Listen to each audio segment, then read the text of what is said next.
And now for a taste of things to come.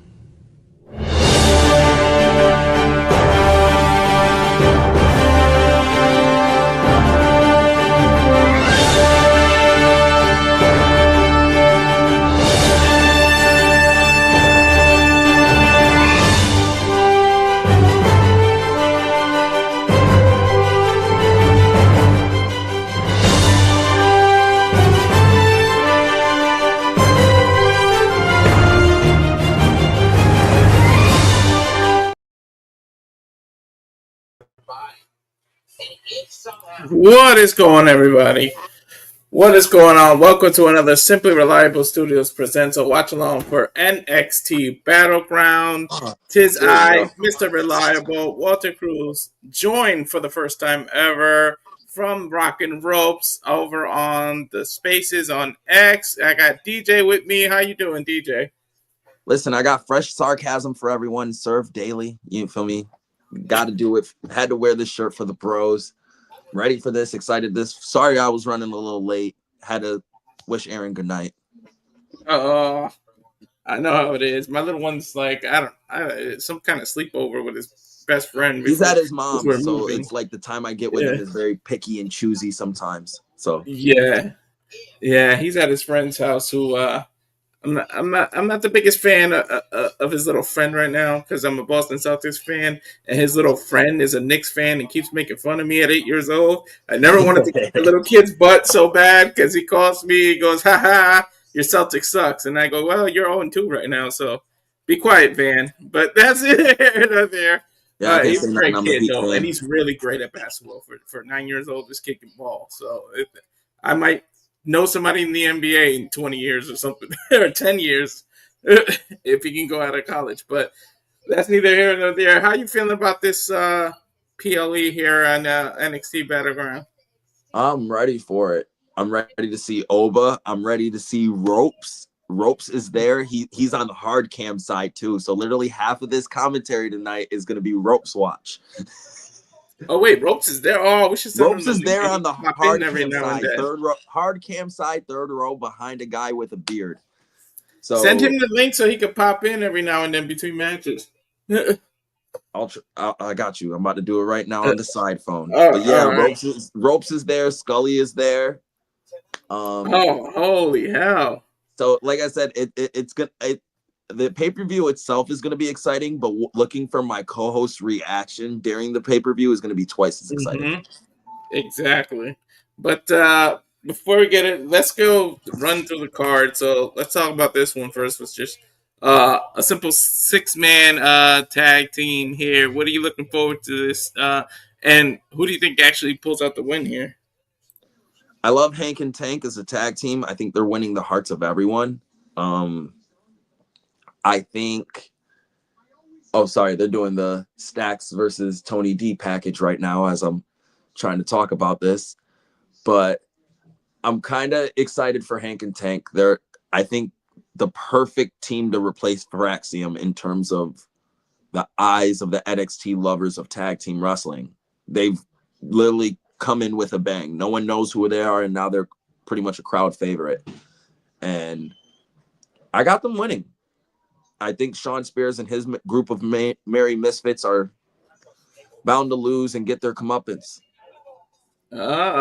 See, I got the opposite. I got the Culling winning simply because it's a non-title match, and I think it leads to a match. I'm not saying they're going to lose the title, but I think the Culling gets a title shot at the next PLE, and then that this is the reason why someone gets pinned here. Even if you just pin Briggs and don't pin Hank and Tank, they got claims to get a tag title, whether it's Shawn Spears or one of his other Goonies, I'll call them, even though that's really should be reserved for more D'Angelo. You're cutting your neck off, by the way, with the camera. You should push it up a little. I'm seeing straight neck. Here we go. My bad. They got a nice beautiful face, okay? Man. All today. I think it's got to lead to a tag match. So I actually got Hank and Tank losing just for that, but I think it's going to be Briggs' fault. I don't think it's going to be Hank or Tank's fault. But okay, either way. But now let's see what else we could talk about. I was going to say they got the package on right now. Perfect timing. Exactly. The family. You got Tony D'Angelo representing his family, of course, going with his number two, his underling, who was supposed to maybe take over the family one day, if you know how mafia works, but he turned on him. So, what do you think of this match, and who do you think's going over on this one? I think they're trying to make Tony D'Angelo a babyface in some like a top babyface in NXT for some reason. So I don't see Stacks winning this. I think this is the big coming out party for Tony D. So I got Tony D winning. I think Tony D is like, I think he's been a face. They just didn't have they've been getting those reactions though. However, I don't know. I think Stacks wins the first one just to do it. I don't think it's a one-off thing. Like I think it's going to keep going, and I say Stacks gets the first victory, which leads to another fight until we get some kind of mob match. They're going to bring some kind of unique, no DQ, no something, maybe a parking lot. You know, remember when Eddie fought? I think it was Cena actually, and the cars were just all surrounding him in the back, and they just fought on cars. I think we get something like that, but they call it a mob match or something. So it leads to them because they gotta fight more than once. Like we gotta milk this for all it's worth. You know, when your second in charge turns on the family, you know what happens. Usually you sleep with the fishes. This is the wrestling world, not the mob world. So we got to do the equivalent and have some kind of crazy ass match that definitively ends this. How many matches did Roman and Solo have? I know, one. That's all they did because they put Roman over right at the beginning of it. They're doing the exact same thing here. They're putting Roman over. That's why Tony D's winning. Yeah, but love that kind of match. Because remember when they fought? Look, they caught in the ambulance. They were in the parking lot. They were like, they keep meeting each other in these little. I would love it if they just, that little restaurant where they always meet. You just do it there, an unsanctioned match right in that restaurant. Have a cinematic restaurant. Yeah, just tear that restaurant apart. Like, I would love some shit like that. Like, it'll be unique and different. And it's like, because the restaurant is constantly there. They both, like, it's always involved in their little backstage segments and everything. And it falls in line into the Shawn Michaels style of booking that he likes to do. He loves doing that backstage wild shit. Yep. And then we got this for the women's North American title. You got Sol, Ruca, and Kelani, Jordynne, who of course was the original champion. Do you see somebody already becoming a 2-time champion, or does it stay with Sol? Again, I'm going with the babyface. It's Sol Ruca, and that's just because she's my favorite NXT wrestler to watch. Every time she steps in the ring, she does something amazing that has to, like, you have to be watching. You can't miss a moment with her. And it doesn't help that she's absolutely fucking gorgeous. So I got Sol. Listen, how Ropes feels about Nikita is how I feel about Sol Ruca. So she's snatching some souls tonight. I like Sol, and believe it or not, it's not the perverted way. I just like her athleticism, and I like how she wrestles. Yeah. And dude, I think she's got the best finisher right now in the game. Like that Soul Snatcher. Yeah, and it can come out of nowhere like the RKO. Like, I love when she's involved in ladder matches because I just feel like she's always going to bust that move out like crazy. Like, just wait till she gets involved in like Hell in the Cells and things. Yeah. Like, the athleticism is just so crazy. She gets it out. She can do it literally from anywhere. So it's exactly. Just like, the fact that she's got the gymnastic background, so it just helps her. Like, it goes together. So, yeah, I agree with you. I think Sol's winning this one. And I want to see what evolution happens to Kelani after losing. Like, maybe she snaps. Maybe, I don't know, because she was doing this thing with Jada Parker and snapping, and then it seemed like she got away from it. She didn't fully turn heel, but we'll see what happens. Then we got, which will probably be the co-main event. I think it's well-deserving of the main event either way, but I think the other match, too much history on the line, so that will be the main event. But actually, you know what? Oba will be the co-main event or the main event. But we got this for the NXT Women's Champion. I don't know where to go with this one, but you got La Primera, Stephanie Vaquer. I should have wore her shirt, actually, versus Jordynne Grace. I wore a Roxanne Perez, who's not even in NXT anymore, but I never wore this shirt because it was new. So I was like, let me bust out something different. I was going to wear a Nia Jax shirt, but I was like, I'm going to piss DJ off and have the fringe shirt all day. I'm probably the only one who owns a damn Nia Jax shirt. But what do you got with Stephanie versus Jordynne? I think the writing's on the wall for Stephanie. I think her, Julia, and Roxanne are all being called up.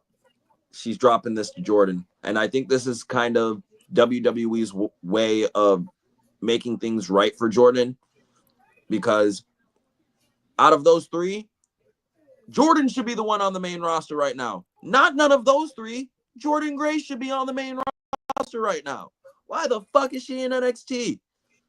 She is a top talent in this industry. Why is she floundering in NXT? So this is kind of their way to, you know, make their right on it. So I think I got Jordynne winning this because I think Stephanie's being called up now.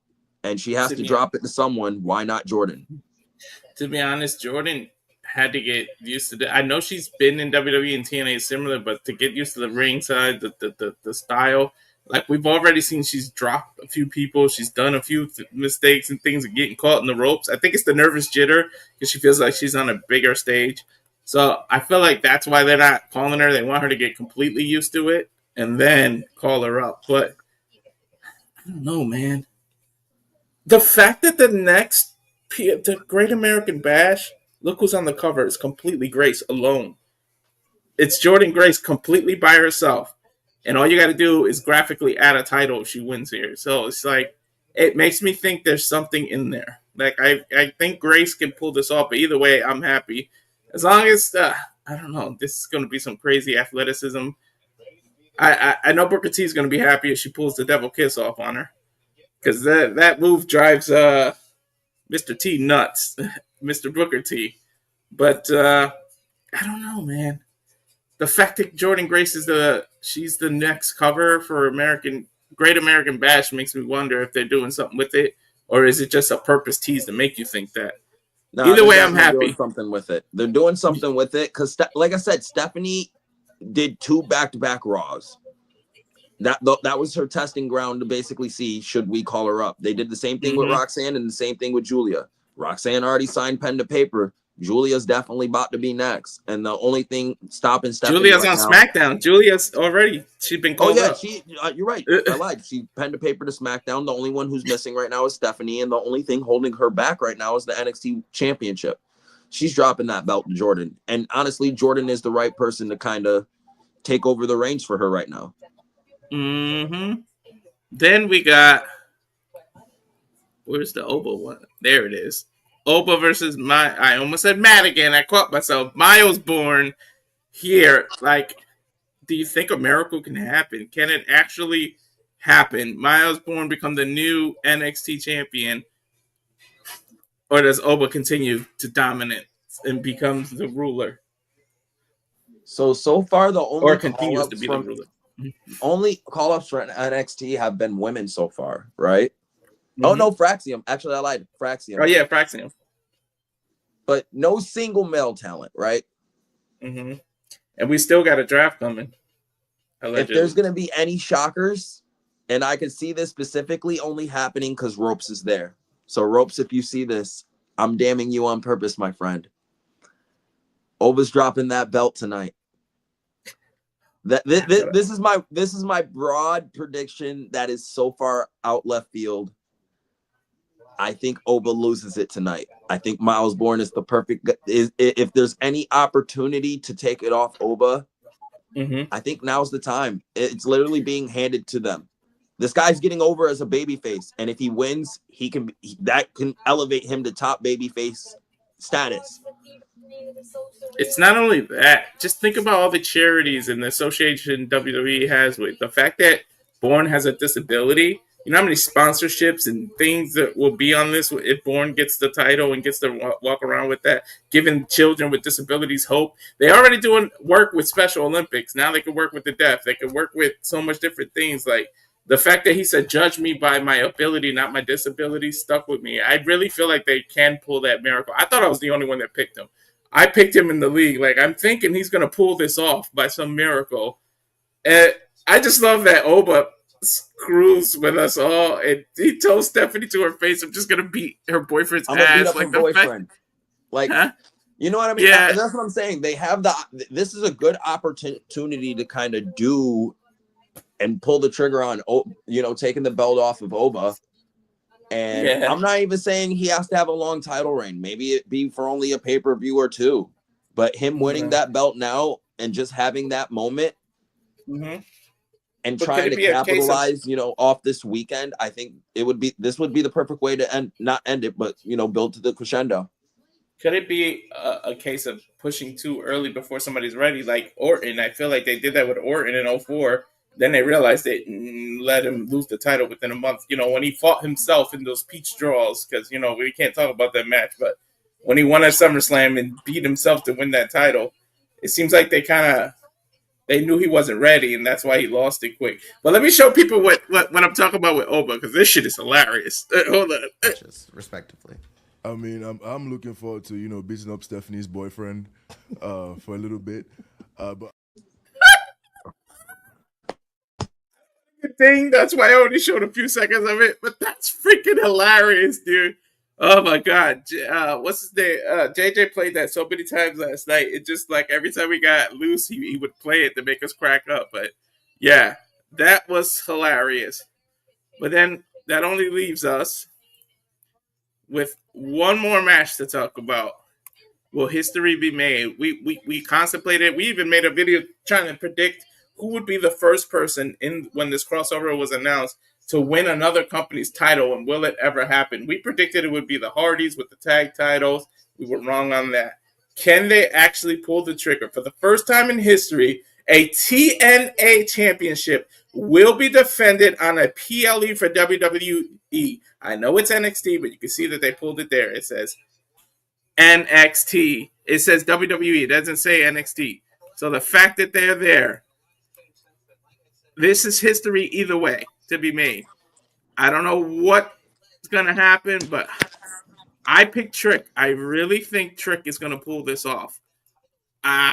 This will be Joe Hendry signing coming later, but I think for the first time in history, they're defending this title, and it's going to happen. It's going to happen. Trick is going to be the first person to break that who's going to win when they cross over. I don't know how you feel, but I really think Trick is doing it. What do you think? I agree to an extent. The extent is that I believe in Joe Hendry. Okay, I do never not want to believe in Joe Hendry. So, but I am also a realist, and I really, really, really think if you're gonna do anything with Trick in terms of importance, because you're not bringing him up to the main roster because he's not ready and he needs more time, give him a good TNA championship feud run. That'd be the perfect thing to throw TNA in disarray for a bit. And you can get some different matches in terms of TNA pay-per-views. Yeah, now do they borrow Trick? Trick versus Santana. I'm there for it. Santana's one of my favorites. See what I mean? Yeah. Exactly.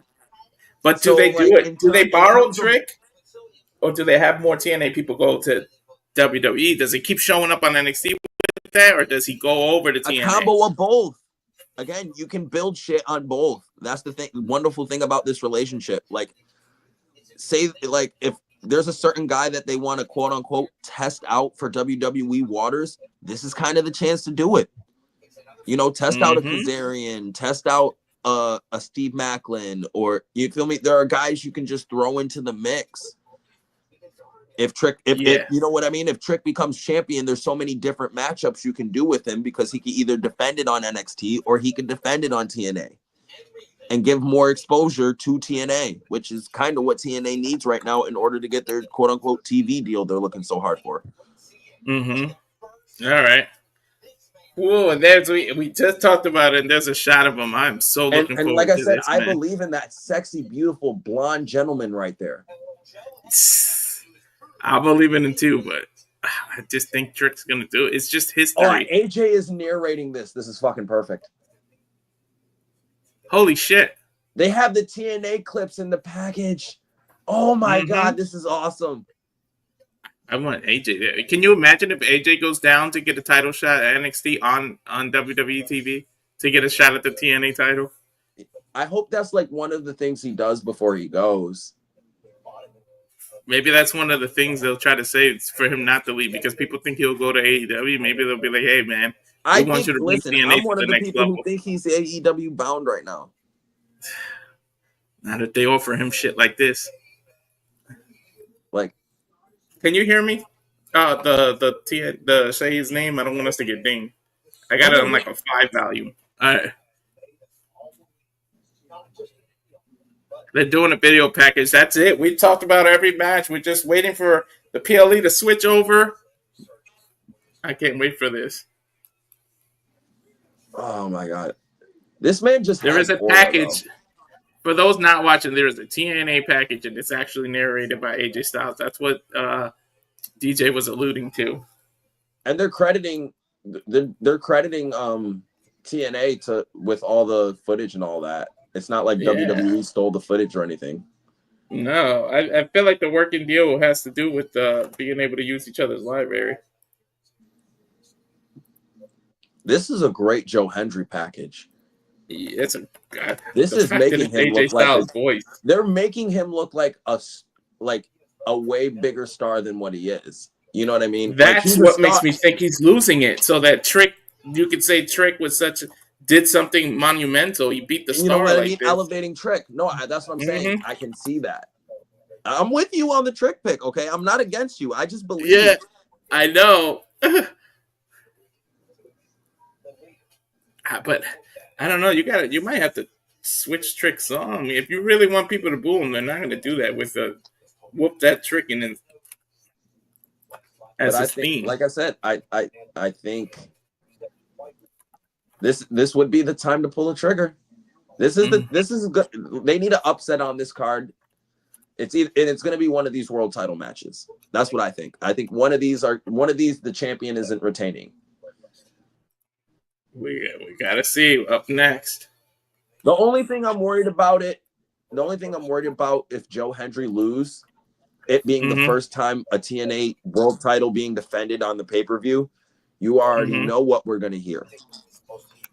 They're burying TNA. Yeah. They're burying Joe Hendry. How dare they? So that's the only reason why I think Trick shouldn't win, just so we don't have to hear that stigma. But this also has more opportunities to build a business, which is what companies should do. Imagine if they do that, and then have somebody from TNA win the NXT title as a conundrum. I feel like this is the first domino to fall. Once somebody does this, then WWE, as a deal or something, is going to lose one of their titles to a TNA person.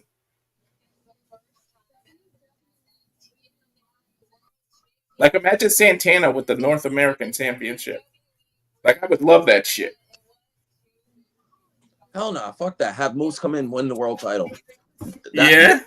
Let's do something real, okay? Let's do something actually interesting and shake the wrestling landscape. Moose just comes in out of nowhere, wins the world title off of Jey Uso. There we go. Bam. They could have did so much stuff. Like, could you imagine somebody wins the Money in the Bank and instead of cashing in on WWE, they cash it in on a Triple A champion or a NXT or a TNA champion just to make that company feel bigger? You could do something like that. You could have a female, especially with the female. You can have them do that and then go cash in on Masha and win the Knockouts Championship on a TNA pay-per-view. I think the Money in the Bank contract, though, has the specific stipulation of WWE title. They said it the other day. Any championship, anytime. They didn't specify WWE. I gotta get in my fucking position of watching wrestling. This feels awkward to actually be being the play-by-play. I'm used to it for UFC, not WWE. You and me both. Well, not the UFC part, but I'm not used to having to call this shit. Yeah. I'm just watching, observing, and groaning.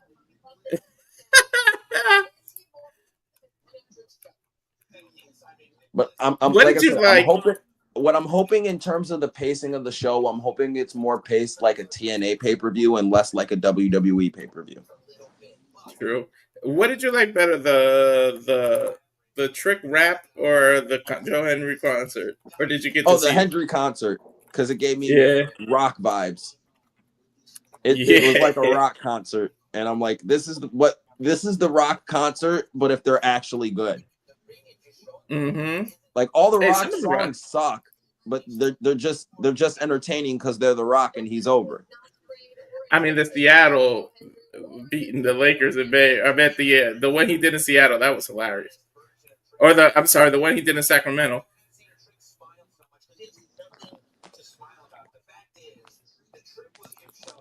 So now we're just waiting. I think they're talking about the Carmelo rap too now. Yep. So we talked about it. DJ, are you ready? We're getting it. We're about 2 minutes away. What's this guy's name? Sam Roberts? He's talking here. Is that his name? Am I confusing him with somebody? No, I think that's Sam Roberts. Yeah. You almost confused him with Justin Roberts, the ring announcer for AEW. Yeah. This dude looked like the American Idol guy, Justin Guarini, without the hair. That's what Justin Roberts looks like. Now that I said that, you ain't going to be able to unsee it. If you Sam know who Roberts, Justin I used Guarini to is. always, you know who I confuse Sam Roberts with sometimes? Pete Rosenberg. Yeah. A lot of people do that. But Pete Rosenberg is the Hot 97 guy. But then You're I from have New to York. You should remember know. Sam Roberts looks kind of more like Bill Burr. So I was like, okay, Bill Burr, Sam Roberts, Pete Rosenberg's the other bald schlub. Mm-hmm. Who's opening? Do you know? I have no clue. I would open with the 6-man tag, to be honest, but that's just how I would book it. Probably.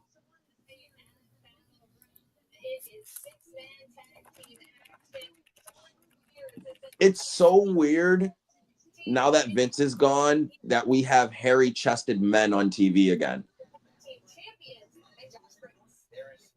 Think about it. How many hairy-chested guys you see on TV when Vince was in charge? None. He always liked the big diesel and waxed.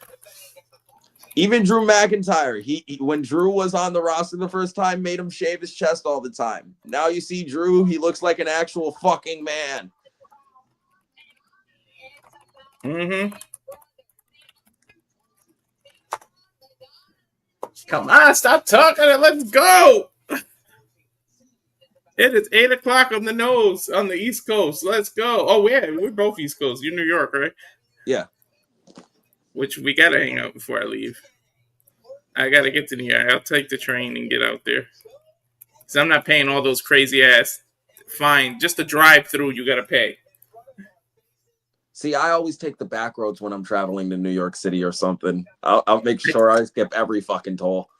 I do the merit too, brother. I know. I've been going to New York for years. I used to do all my clothes shopping in New York. Shit, I wish I could do all my clothes shopping in New York.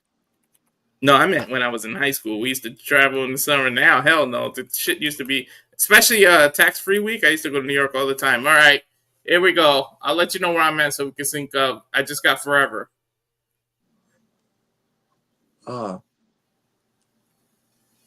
You'd think they would change their fucking... Together. Yeah.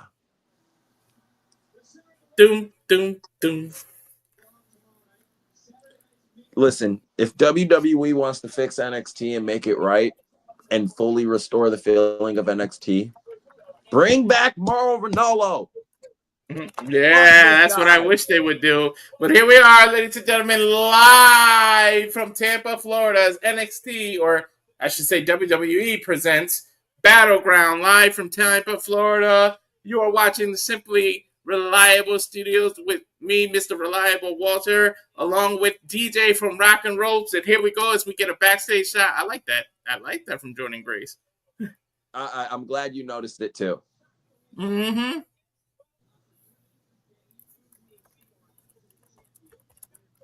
Yo, William Regal's son looks exactly like him. It's so hard not to see it now. He just has the same sour puss look that William used to have when he was younger, when he was Steven Regal. Yep.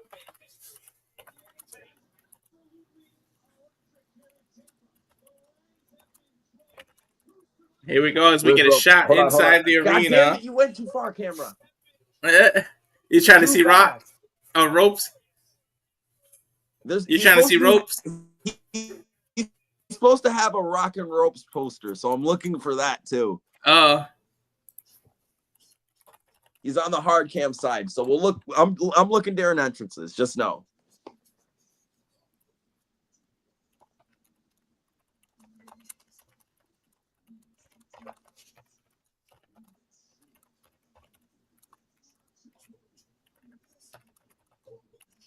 As we go into a video package here, of course, it's the Mr. Williams, Trick Williams, and Joe Hendry package.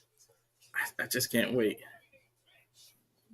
That's the only thing I hate about the pre-shows is that they pretty much expose all the packages you're going to see during the show, so they don't look as good the second time.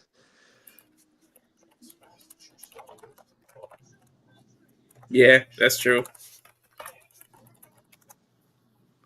So that's why I try to avoid WWE pre-shows now, because like I said, they do really good video packages.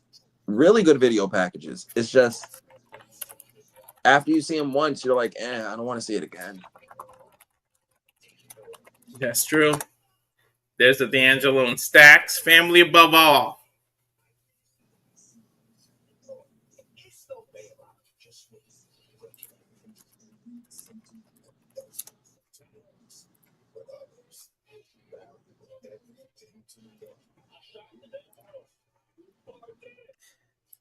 Man, Borne shocked the world once. Myles Borne. I keep saying Matt. I don't know why. Myles Borne shocked the world when he won the over-the-top battle royal to become number one contender. Can he shock the world one more freaking time? I know why you're saying Matt Borne, because you're thinking of Doink. Doink's on your mind, dude. Yeah, I know. That's what JJ said. Or actually, James said that. He was like, what are you thinking of Doink for?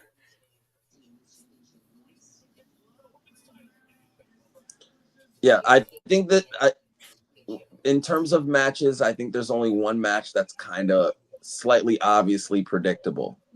But everything else is kind of a toss-up. Yeah, I know. It's true, man. Like, there's one match where you sit here, you see everything, and you're just like, yeah, there's one direction they can go with this. Everything else is like, I want to see how this concludes. Yeah, exactly. You were supposed to present Battleground 5 minutes ago. Right. There we go. WWE presents Battleground Tampa. Right. So Ruca, the North American Championship, is what starts here as we get her entrance. I love her outfit. Is she coming out on a damn skateboard? Oh, she's getting pushed. Okay, all right.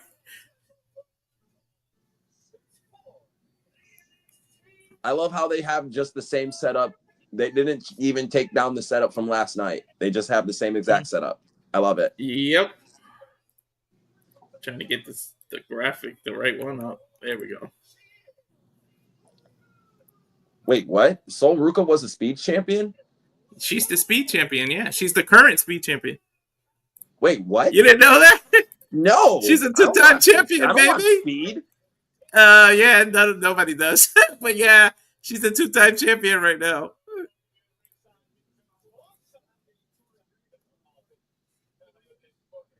Loving the entrance. Her boyfriend's a lucky like I said, I don't like Vic Joseph as a commentator. Yeah. Booker T is Booker T, and Corey Graves I actually kind of like since Vince left. Yeah. We need to bring back Morrow. Tyler Bates and freaking Carmelo Hayes are two lucky some of them bitches. Tell you that much. Tyler Bates is Sol Ruca's boyfriend, and Carmelo Hayes is dating Kelani. Two lucky sons of bitches.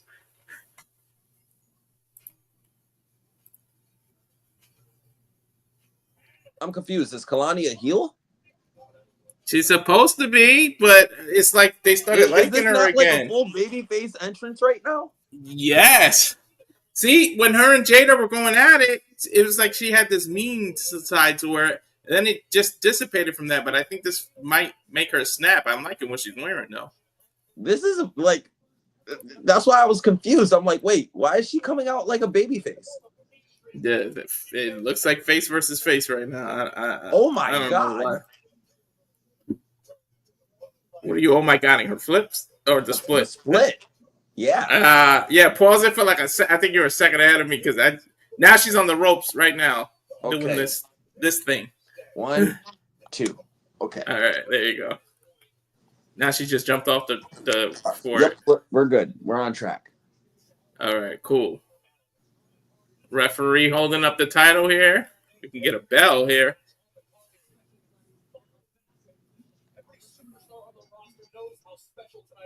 Ding, ding, ding. Here we go. Bell rings. Soul and Kelani just taking it all in. Soul got a big smile on her face. Waist lock by Soul. Flip over by Kelani. Roll over by both opponents. Stalemate. Swinging her up and over. Out of the corner, so Ruca went for a knee. Kelani roll up. Kick out. There was no count. Counter by Kelani. Oh, damn. This is going to be hard to keep up. Soul doing a kick up. I love the pace of this, though, already. Hell yeah. Loving Kelani the pace. off the rope. Soul jumping over. Jumping over by Kelani. A split. And wow. He went for a sweep. She flipped out. Another leg sweep, and she flipped over. Both ways showing their athleticism. No one's even connected with the move yet. This was the perfect first match to open with. Both of these women are just extremely athletic. Soul extending a hand. Will Kelani accept? Kelani shaking her hand. Good sportswomanship. Bop. Going for a clothesline now. Ooh, so overpowering Kelani. I thought she was going to turn that into a blue thunder bomb, but now she's on the surfboard. It looks like WWE has the new Beyonce. Yeah, right. Riding on that surfboard.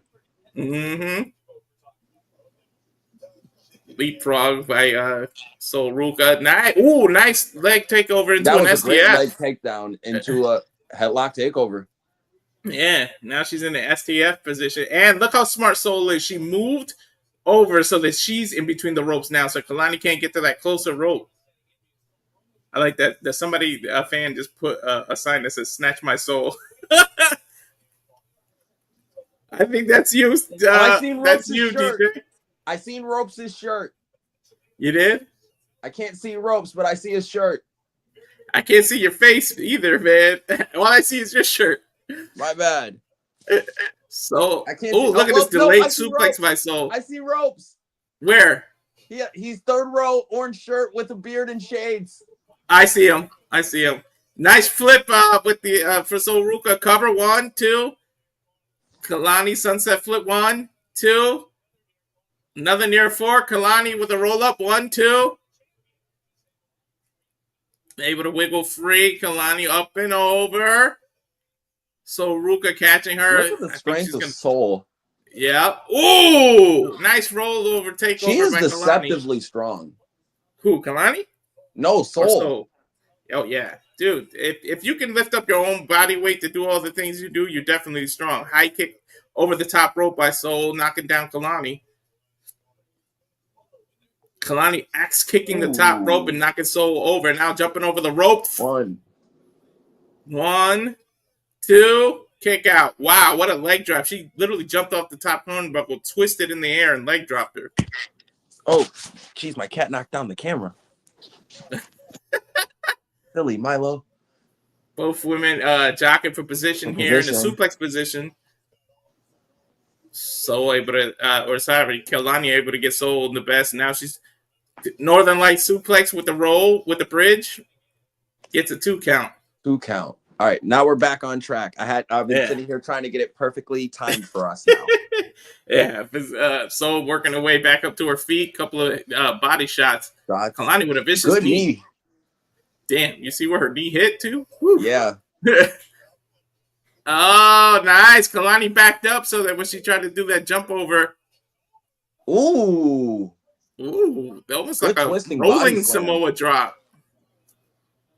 Another kick out by Sol. Ruca got a 2 count. Now a leg lock by Kelani. Sol able to kick her with the other leg, but she's hanging on. It looks like I think she's trying to turn it into a half crab, but she's not turning It's a Sol kicking over. fight. Yeah. Now she's got her there's a half crab. I knew There's the that's what half she crab. wanted to I go thought for. she was gonna work the knee, like do a figure 4 maybe. She's working it by doing the half crab. But I mean, Sol's on her knee. There's really no effect because look, she's crawling over. I think it's the height difference. There's Kelani pulling the her away height from the difference ropes. and the flex. Well, I wouldn't say there's a flexibility difference. Nah, Kelani is just as flexible, I think. What's up, Mike? What's up, Stat Boy? Oh, what's up, Mike? Nice rollover. 2 count by Kelani. Kelani, Sol in the corner, able to escape. Dodge. Yep. Nice elbow by Kelani. What an elbow. Whoa. Both women jacking for position doing? on the corner turnbuckle. I have no idea what they're going to go for. Sol jumping, leaping on the rope, balancing. They're both up here. She's probably going to turn this into a hurricanrana. Oh! What a face plant from the top rope. Face plant. Oh, my God. Sol landed on her tailbone. Look how she's grabbing herself. As we take a look at the replay here, DJ. Well, I'm just stating now, Ropes was not impressed. I saw his reaction. He didn't even move. Yeah, that was a Avalanche X Factor, basically. That move would put any normal person's light out. Yep, Kelani getting in the corner now. Sol chasing her. Sol's running up. Running into her. Gets her. Uh-oh. Backpack position. Just jumps and drops her down. Sol able with a shaku knee. Wow. I thought she was going to hit a Shining Wizard, too. Yep, Stat Boy says she calls it Factor X instead of X Factor. She reversed it.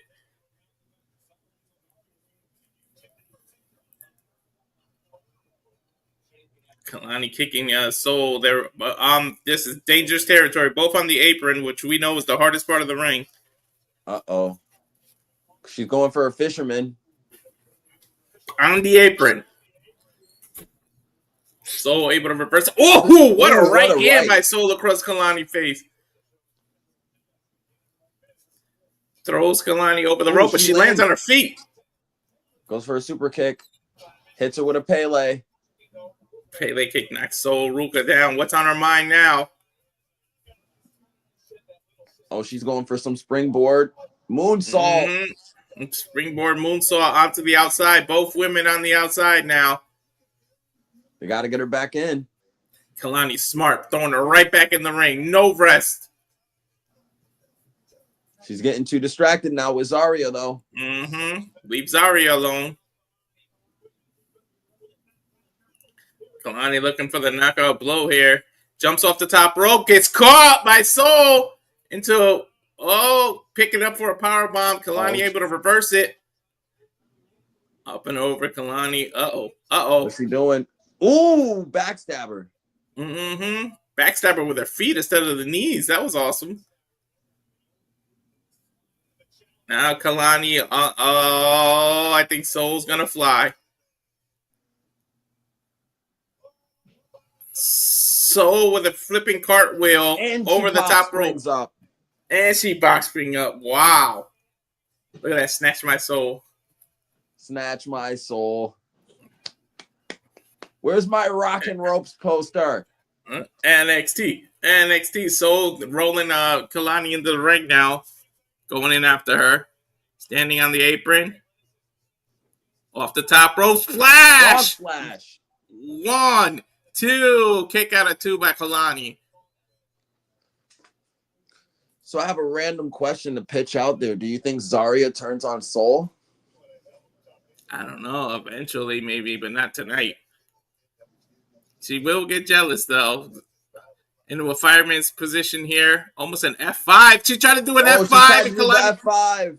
Yeah, Kelani turned it into a DDT. Now split-legged moonsault. I think she's going to go for it. Nope. She jumped on the rope.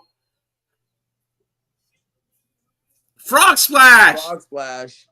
1, 2, kick out at 2. Soul able to get her shoulder up. Another cover 2.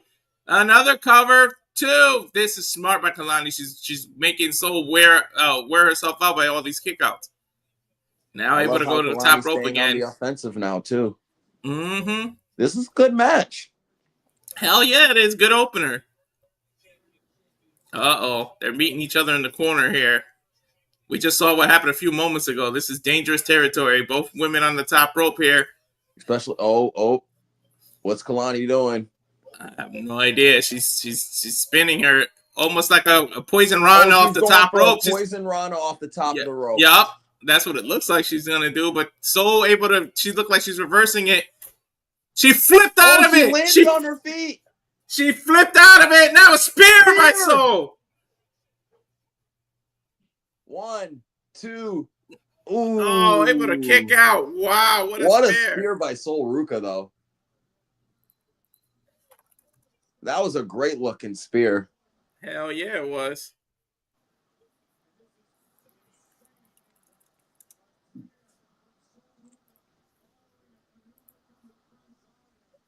Wow, like that gets a "this is awesome" chant by the crowd, and I concur. Oh, she tried to go for the soul snatcher. Kelani able to reverse it. Now Soul's climbing the rope. There they go. These two just keep meeting each other on the top ropes there. There's your boy. I can see him again next to the guy with the Colt hat. He has the Kermit turtle. Yeah, he has the orange. I think they're going for a Spanish fly by Kelani out of the corner. 1, 2. Able to kick out by Soul. Wow. What a Spanish fly. This is crazy. This is just showing you how much the North American Women's Championship mean to both of these women. They're pulling out all the stops.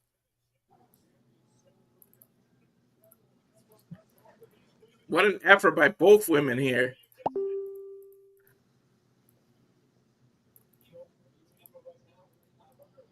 Front kick by Kelani. Now we're starting to see that mean, aggressive side of Kelani now, DeeJay.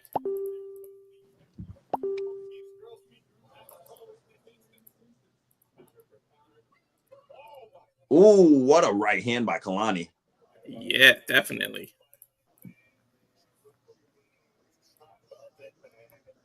Booker T saying he loves it. This is turning into a girl fight. Hell yeah. All out brawl right now. Ooh, Kelani able to counter. I think now she's going to go for that split-legged moonsault. But look at Zarya just roll Soul out of the way. Is this a Zarya heel turn?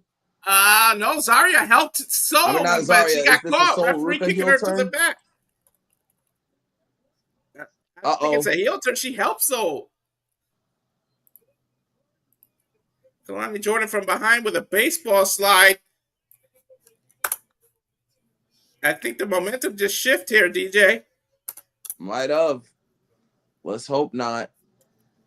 Will she get her? Nope. She went for the Soul Snatcher. Kelani able to pull her down.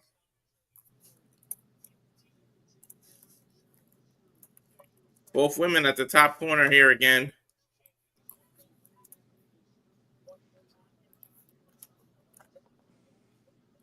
Kelani just fell off that corner. So Ruca turning around. I think she's going to go for a moonsault. No, she went for the Soul Snatcher out of the corner. Got her. She got her. 1. I think it's over. 1, 2, 3. 3. Soul Snatcher. 1 for DeeJay. Yep. So Ruca able to hit the Soul Snatcher out of the corner. Man, that was some distance that she covered. Listen, Walter, you know I'm a picky guy in terms of the wrestling I like, right? Mm-hmm. And I'm very picky with the praise I give to wrestling. This was a 4.5-star match for me. Yeah, that was a good-ass match. It was good. It was entertaining. The only reason it doesn't get 5 stars is Kelani spent 95% of the match working like a babyface. Yeah, it's so weird, dude. So that's kind of what threw me off, but it was, in terms of the match itself, it was not bad. And the top rope Soul Snatcher snatched my fucking soul. 4.5 stars. Hello, Matt. How are you? Look at the stat boy. So Ruca can snatch his soul anytime. We concur, brother.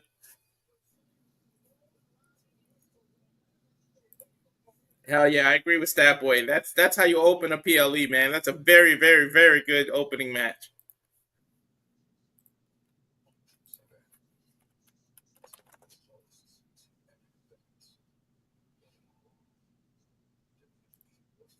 Yep, it's confirmed. I found ropes. He confirmed it. He confirmed it.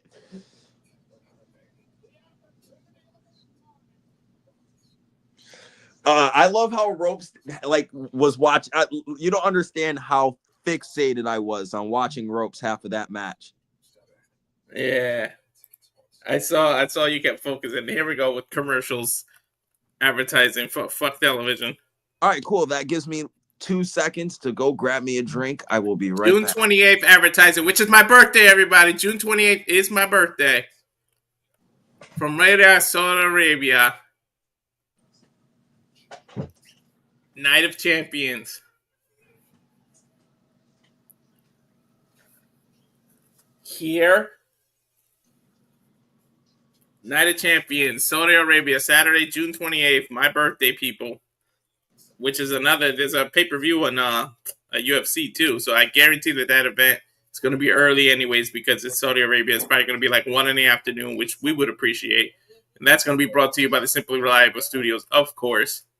As now we go in full commercials. I get a damn Golden Corral commercial as as DeeJay went to the bathroom or get himself something to drink, I think he said. But what a PLE so far. What a way to start it.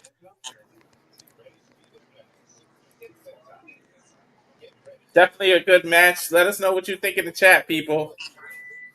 I'm seeing Insanity by Charles. Stat Boy saying the music isn't Pulp Fiction style. Yeah. I don't know. I don't pay for the other kind of Peacock, so I don't know if you guys are getting video packages because I'm getting uh straight commercials. I what was the Brawlhalla suggestion? I forgot, Charles.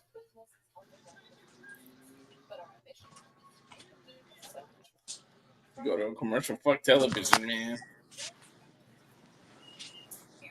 Dude, how many advertisements do you need to show in the middle of a PLE now?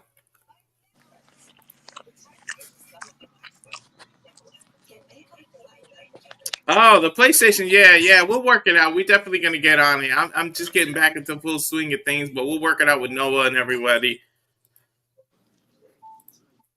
Yeah, the Smash Brothers thing. I got to download it and see. I do have more memory now because I bought an external hard drive. So we'll see.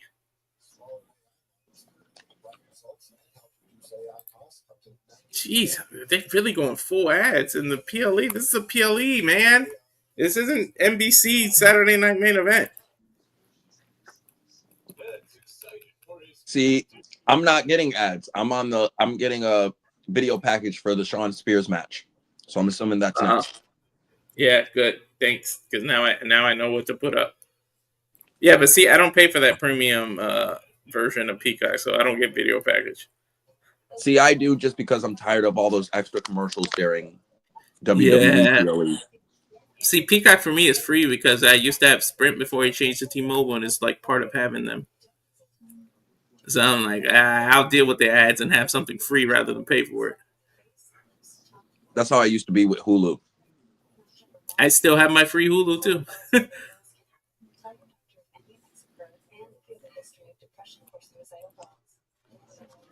So we got the Culling, I guess, is next. Yeah, I'm getting this is like the third time I got a psoriasis commercial for some medicine called Ozella or something. But yeah, just as you thought, you're 1-0, right? Because you picked Soul. I definitely picked Soul as well. Yeah, I picked Soul, and this one I also picked the baby faces because I love Hank and Tank. Yeah.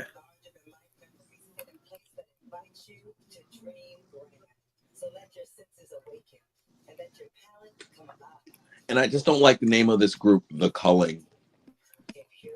I mean, it sounds cultish. I guess that's the point, is to sound like a cult. Now I'm back. They show MetLife Stadium, 2-night SummerSlam, first time ever, hosted by freaking Cardi B. I don't know why. At least Oh I'm my not God, Noah. I I'm not gonna. forgot about that. I'm not gonna rant about it being 2 nights, because that's Noah's job. But here we got Dallas and Chick Tormenta. Ava's talking to them. This has to do with World Collide. These are AAA females. Is that Mike Santana? Yeah. Mike Santana backstage. They're interviewing him, asking him how he feels about his first ever WWE PLE. Oh my God, this is like, how many things does WWE have to do to try to subliminally try to fuck with AEW? I don't know. It gets annoying on both sides. He said, "Those who don't know who I am, I'm the Boricua from the Bronx." I got to see him and Priest fight, or him and Priest team. Him, honestly, that would be what Damian Priest needs. Yep. If he got himself a Mike Santana. There's no quarter catch crew, and they run into Santana.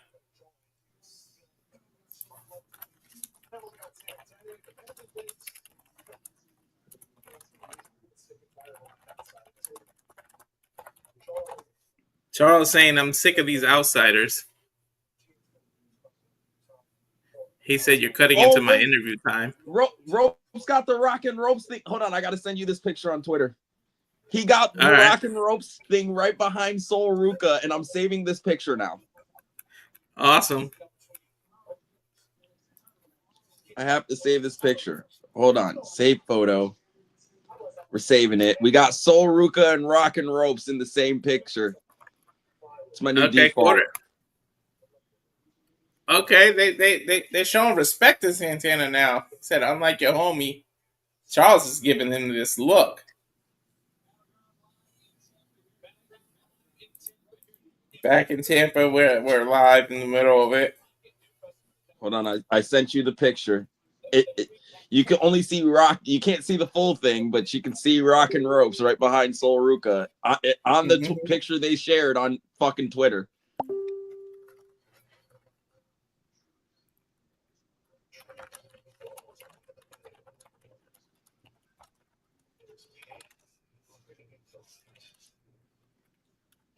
Here's the calling now. I like the presentation. I just hate the name of the group. Yeah. The Culling. Like, that's such a stupid name. I get what you're saying, but I think it's supposed to be like a cult thing, so that's why.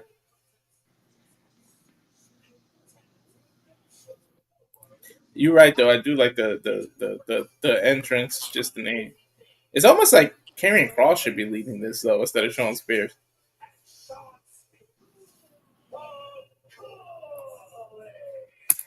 See, it doesn't even roll off the tongue when you do the announcement either. It just.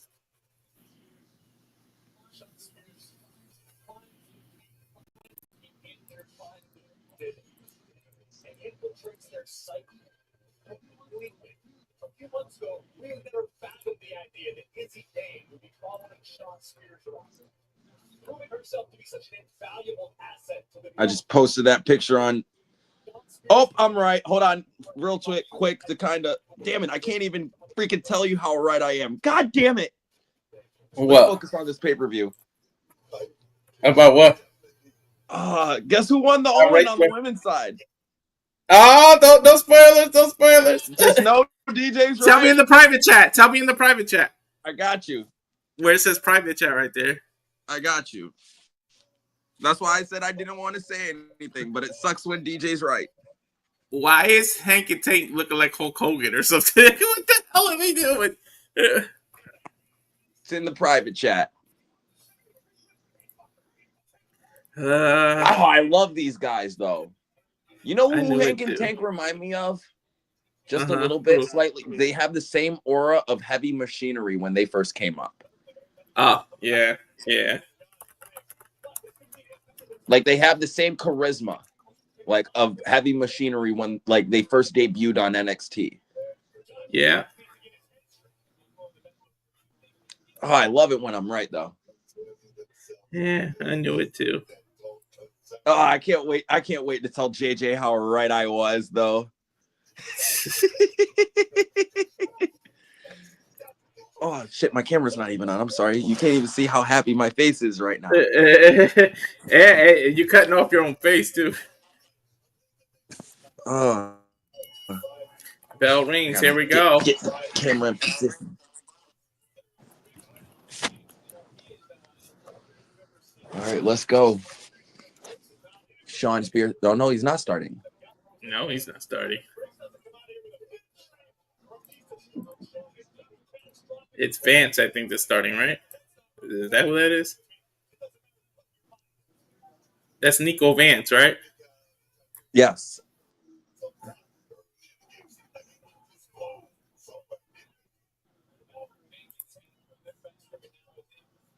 Yo, these guys were so good as a tag. Like, they work great as a tag team. Ooh, they were coming out of the corner to smash, but he was able to move out of the way.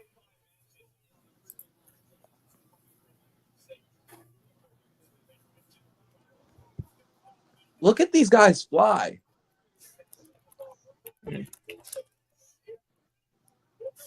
They can move, dude, for big people. So we go to a replay here. Look at them flying. Oh. They're like a mixture of the rock and roll with like, I'm trying to think of a bigger tag team that could move. Yeah, that's true. But they're like, you know what I mean? They're like a bigger, more growner version of the rock and roll. I know that's kind of an old school like mentality to have, but they, you know what I mean? I'm talking about like the high flying aspect of the rock and roll. Yeah, no, I know what you mean. Sorry, I'm just editing the. I like to do this when it's teams to edit and then have the you're members. Good. You're all good. So you don't get lost. See, now you can see the members' names.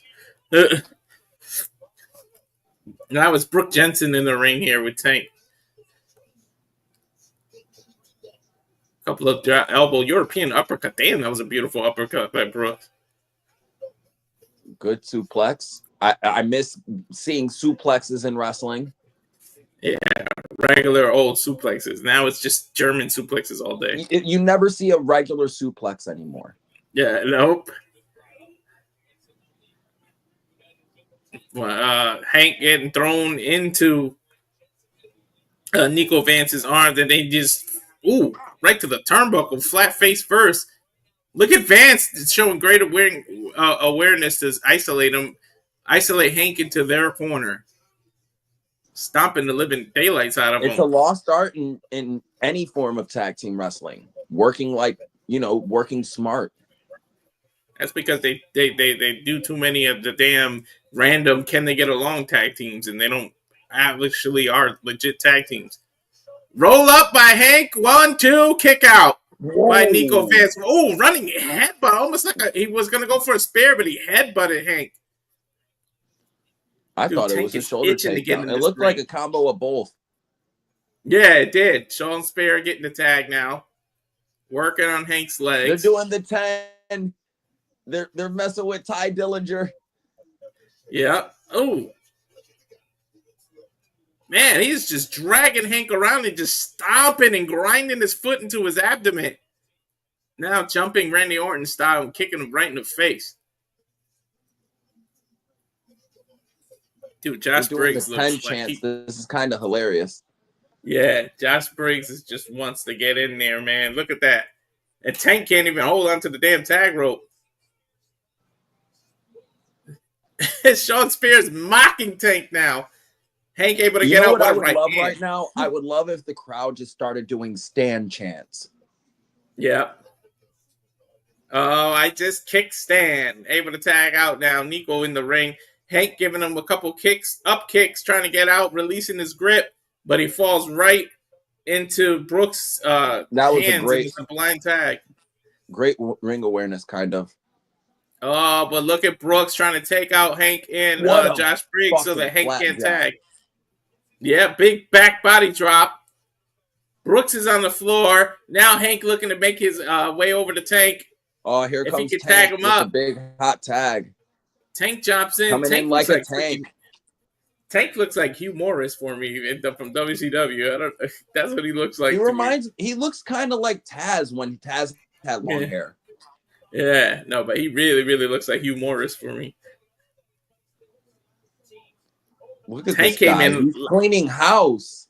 He definitely taken it out. Nice elbow. Look how he just flips around for a 300-plus pound person. There's the front flip somersault on the outside, and he is hyped.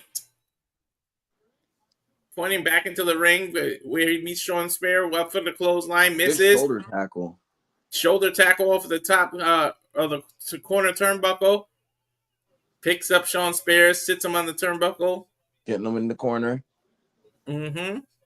Oh, what Just a big Briggs boot. coming in. Big boot to Niko. Now sidewalk slam. Oh, into a backbreaker. Hank tags himself back in. Double suplex. I love this. Double suplex. Shawn is I in love the tag corner. team maneuvers. Oh, Josh Briggs tagged himself in after that suplex. Superplex, but look at the rest of the corner. Two flying headbutts. I know. Josh Briggs leaking. I know that's not Josh Briggs climbing a rope. Moonsault by Josh Briggs and Shawn Spear. Cover 1, 2, and they save the match. The Culling saves it. That was a great moonsault by Briggs. Big dude, 6'8", doing a moonsault, I was going to say, that's a big guy doing a moonsault. Hell yeah. Wow, I can't believe he actually did that. Another "This is awesome" chant. Oh, yeah. This is already 2 matches in. This is a great pay-per-view.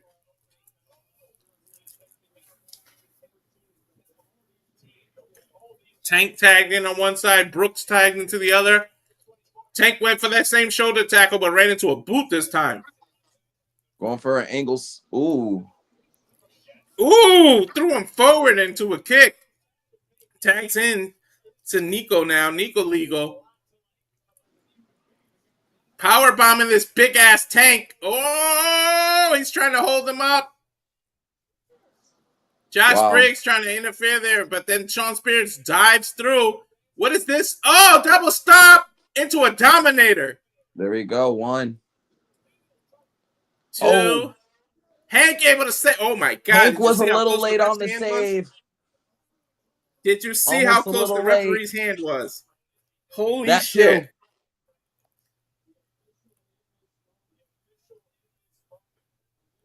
Referee hand was like a 1/4 of an inch from touching the 3 count. And now Niko is just tearing this down. He is tearing Tank down. Uh-oh. Hank I think they're going to go for that stomp maneuver again. Hank able to slide vehicle out. Or Niko, I should say. And Tank just throws Brooks off of the corner. Blind tag by Josh Briggs, who's legal now. Over the top rope clothesline. Both men go out. I think DeeJay, I think Brooks is about to fly again. Ooh. Or Josh. I don't know why I said Brooks. Josh Briggs is about to fly. You see they're setting up for it, right? Where he can take everybody out. Oh, nope. Oh, no. He's pulling Brooks back in. Josh Briggs pushing him back. Sidewalk slam. Yep. And just releases it into a standing splash. Taking his elbow pad off. Damn, he's hyped. Taking off the elbow pad. Now he's going after Niko. Ooh. Oh, big boot by Izzy. Dang. Roll up by Brooks. 1, 2. Josh Briggs kicks out. Izzy Dame sticking her nose where it doesn't belong. Brooks able to climb the corner. He hit nothing but turnbuckle. Hell, clothesline from hell by Josh Briggs. I was going to say, that looked reminiscent of JBL right there. Hell yeah. They're tagging Hank and Tank in.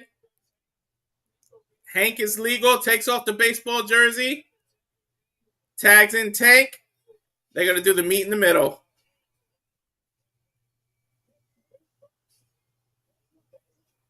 Oh, they collapsed. Power slam. 1. 1, 2, 3, and Hank and Tank get the win. Josh Briggs and Hank and Tank win. 2-0. 2-0. 2-0. I know I'm loud, Lee. I'm doing the play-by-play. I have to be loud now. I can't be the usual jokes. That's DeeJay now. 2-0. DeeJay's 2-0. I'm 1-1 now. I think this is the one you called the heels. Yeah, I'm 1-1. I predicted the heels because that's what they were going to end up getting a tag match. Never bet on Hank. Never bet against Hank and Tank. You can't never bet on someone named fucking Tank, okay? Right? If someone's named Tank, you should never bet against them. Oh, you got to know Japanese. There's a female named Tank, and she is built like one, dude. She's like damn near 7 feet tall, too. There's the Josh Briggs. Oh, Josh Briggs just got. Wait a minute, Pico took him out from the ring, slammed him into the barricade. All out brawl now. The Culling, Culling. Maybe somebody comes back. Maybe that Josh Briggs' old partner. What's the Japanese dude? I can't remember his name. Oh no, his contract. And yeah, he went back to Japan. Never mind. Someone is he getting a chair? Is it Vikingo? Oh no, it's the Japanese guy. Good call. It is it. I knew it. And Namora, right? I think that's his name.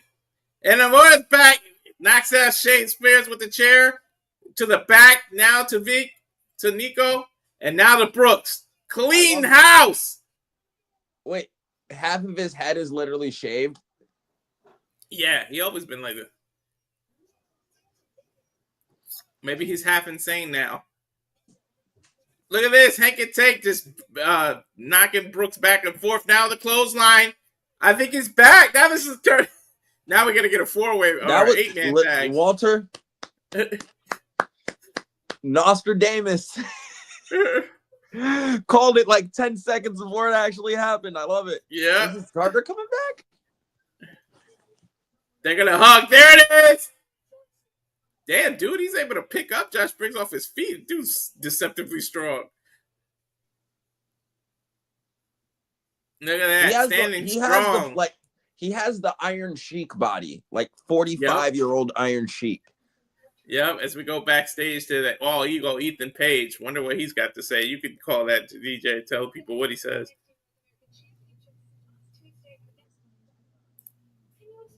I don't know why their match is on Tuesday instead of tonight. You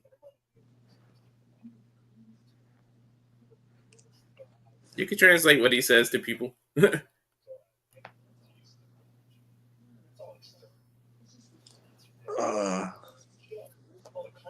This is great. Saying none of it's real. It's all external. All the confidence.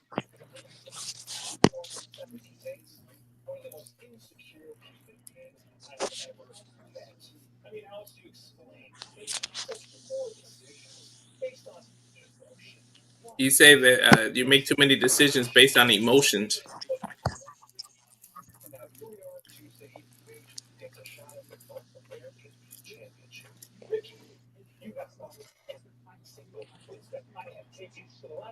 Niko saying that Ricky has followed every single footstep that he set forward.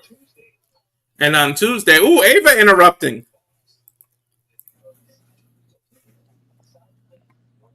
I'm going to be your North American champion, so have my side plates ready. She came here to tell you that that's because of the mess you and Ricky created. You two are actually going to kick off the show on Tuesday. Ava telling them that they're going to kick off the show because of the mess they created. Yo, bro, hold on. There's a picture going around of ropes during the I didn't even pay attention to this. Ropes during the mats held up an AEW Fierce heel Uzi sign. Oh, yeah. Oh, my God, ropes. Whoever wins the North American Championship Tuesday will have to defend it on coming up at the AAA show. That is crazy. On Worlds Collide, June 7th, whoever wins is going to have to defend the North American Championship. As we take a look at WWE 2K25 trailer, they had new package, which is Julia. What is a mystery person? They don't know who that's going to be. It's gonna be iShow Kurt Speed. Angle, R-Truth. Oh, those are the packages for the WrestleMania cards.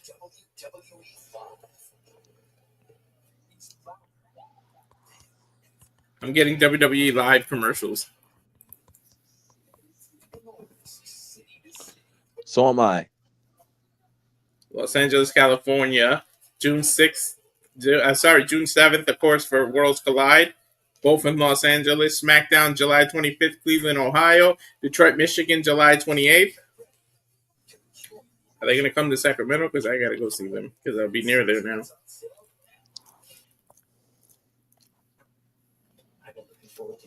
WWE needs to do something with their damn ticket prices. That's why they had to cancel an NXT show.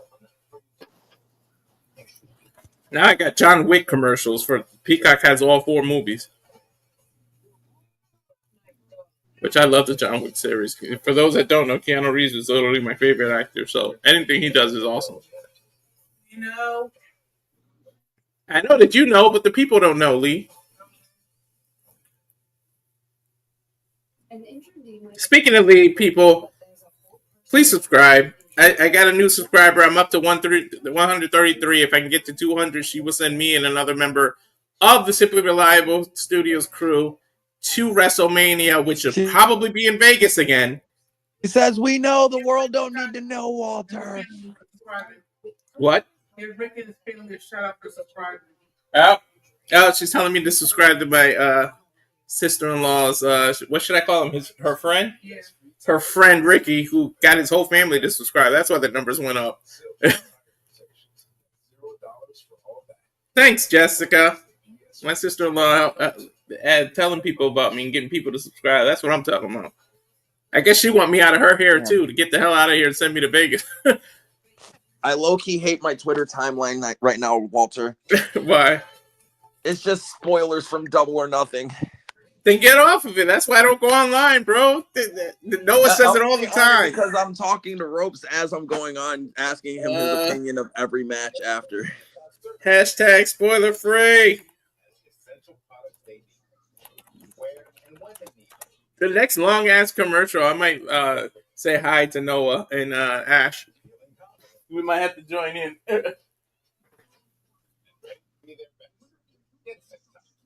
Do that screen share thing where we could log into their stuff. All right. Next Stupid match is the Fight for the Family. Yeah. That's what it's going to be? Cool. Yep. Stacks and D'Angelo's next. You get a package, huh? The package. Remember that from R. Kelly? Yeah, part of the Trap in the Closet. The package. Rufus, he's got the package. All right, non-copyright. Package? Oh, he's got the package? Yeah. Yeah, I'm glad you know what I'm talking about because they would have went right over Noah's head. Listen, Trapped in the Closet is one of my all-time favorite movies. I've watched that thing like 50 times. Oh yeah, I watched it like 1,000, dude. I literally used to go around high school singing to people, he's got the package. Yeah. And almost no one would know what the fuck I'm talking about. I just walk up to people, he's got the package. Yeah. You hear about the man? No, what happened to him? He got the package. I love that thing. It was hilarious. And then you had to buy the DVD to get the rest of it, but thank goodness YouTube is a thing. For those who do not, find exactly what you're looking for. Booking.com, booking.yeah.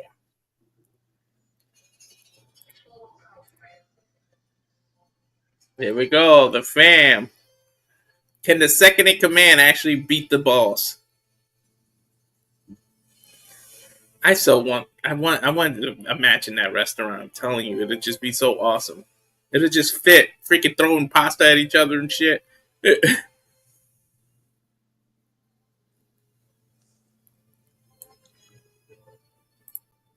Here we go with Stacks versus Tony D'Angelo.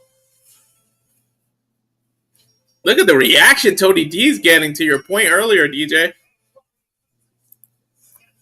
I'm telling you, I think he's in line to be a next top babyface for WWE. Especially if there's a draft, and Oba, another big time trick, or somebody leaves, it'll be Tony. You're off camera again, by the way. I don't know if you forgot. Oh yeah, I'm just trying to ask someone something on Twitter on my phone real quick. I'm doing it on purpose too. When I take a bite of something that my wife made. When you see me go off camera, I'm being fat and eating something. It's usually because I'm on another app on my phone, and I could talk on StreamYard but I can't use my camera while I'm on my phone. Yeah, I know how it is. Tony climbing the rope here. Family above everything. I love the vest that he wears. I love everything.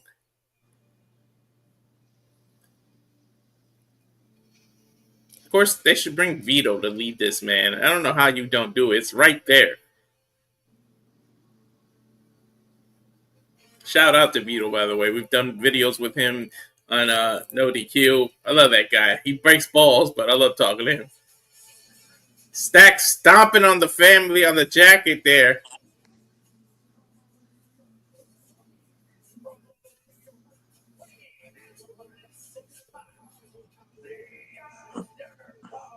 The underboss. Shannon Stacks. Let's go, Lorenzo. He stepped on and over the D'Angelo family jacket, DJ. The disrespect. The ultimate disrespect. That's an action. For every action, there's a reaction. Tony D just saw that. Look at the face. Look at the hole he's staring through Stacks' head.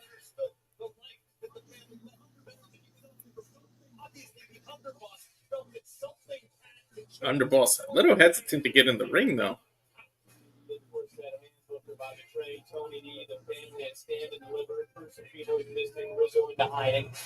Here we go. Shannon Stacks Lorenzo versus Tony D'Angelo. Both men just staring, holding at each other, man. Tony D has not taken his eyes off of Stacks, man.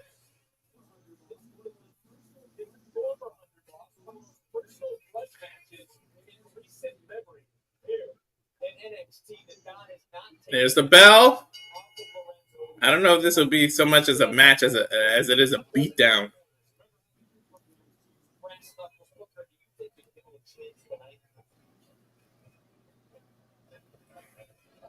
Remember, Tony D refused to use the brass knuckles before. I'm telling you, he's getting that big baby face reaction. You thought I was being. Look at that. He smacked the shit out of Stacks, and now he's tackling him. Some knees to the face. Bounces Stacks off the top rope. Clothesline. Now a clothesline over the top rope. Knocks Stacks to the outside. Tony D is fired up. The crowd is behind him. To your point.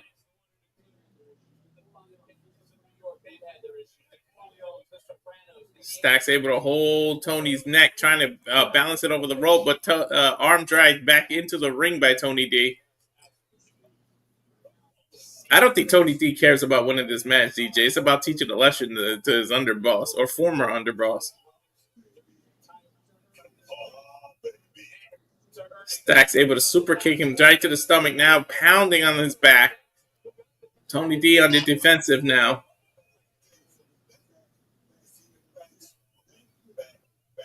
Stack climb into a suplex position.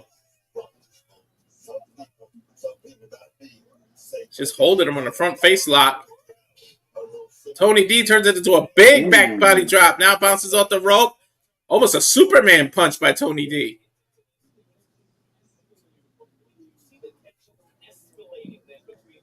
Now bringing Stacks over to the rope. I think he's going to drag his face across the ropes.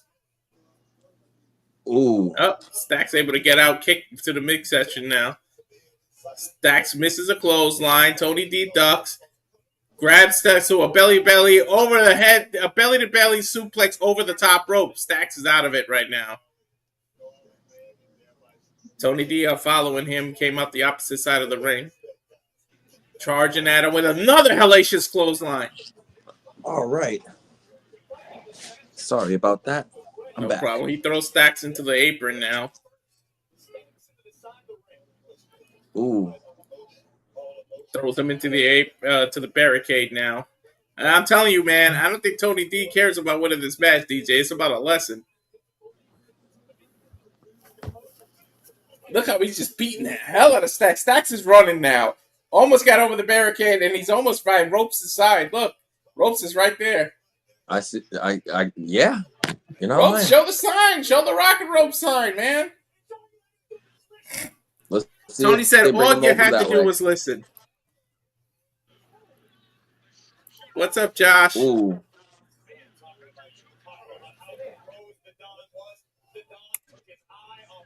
Don took his eyes off the prize, and Stacks able to take control now. Pulling on the apron, running towards the stairs, drop kicks Tony D into the stairs. Referee starting his count over 1 now. Tony D might be hurt, man. The Don is hurt. Take a look at this replay here, DJ. Ooh. That rib. Yeah, he landed hard into the corner. The ropes. Look, the stairs got knocked off the corner apron. They're just kind of almost in the middle of the ring. Now he drags Tony D into the hardest part of the ring, into the apron there.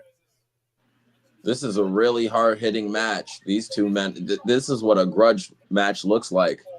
Hell yeah. Stacks kicking, just mule kicking Tony D. Now knees to the side. Working Smart that, to follow working up the that. ribs. Exactly. You just threw him into the stairs, and now you're working the knees to the rib. Nice kick. Another mule kick, but Tony D able to counter here. Holding Stacks by one leg, throws it down. Stacks comes in with a nice elbow. Knocks Tony D into the corner. Stacks now shoulder pressing him in the corner. Hits him in the stomach. He's definitely working on his body / ribs area. Now he's just stomping the mud hole in him, walking it dry. Stacks on the opposite corner, running in. Ooh, cannonball to Tony D. Oh no, cover. 1, 2. Tony D able to kick out. You all right, DJ? You all right? I can't hear you. Yeah. Oh, okay. Oh, can you hear me now? Yeah. Can you hear me? We're good? Yeah, I hear you. Son's Stacks. mom texted me. No problem. Stacks is elbowing Tony D in the ribs, and now he's doing like an abdominal stretch, but on the ground. Yeah, no, he's Tony trying. D. Like I said, he's trying to attack that midsection, which is really smart.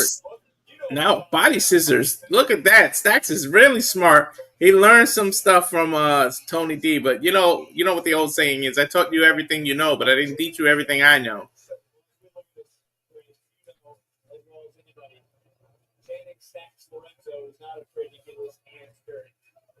Stacks with a good submission here with these legs. He's got a scissor lock over the body, squeezing on Tony D's ribs. Now he's chopping Tony D. Knife is chops.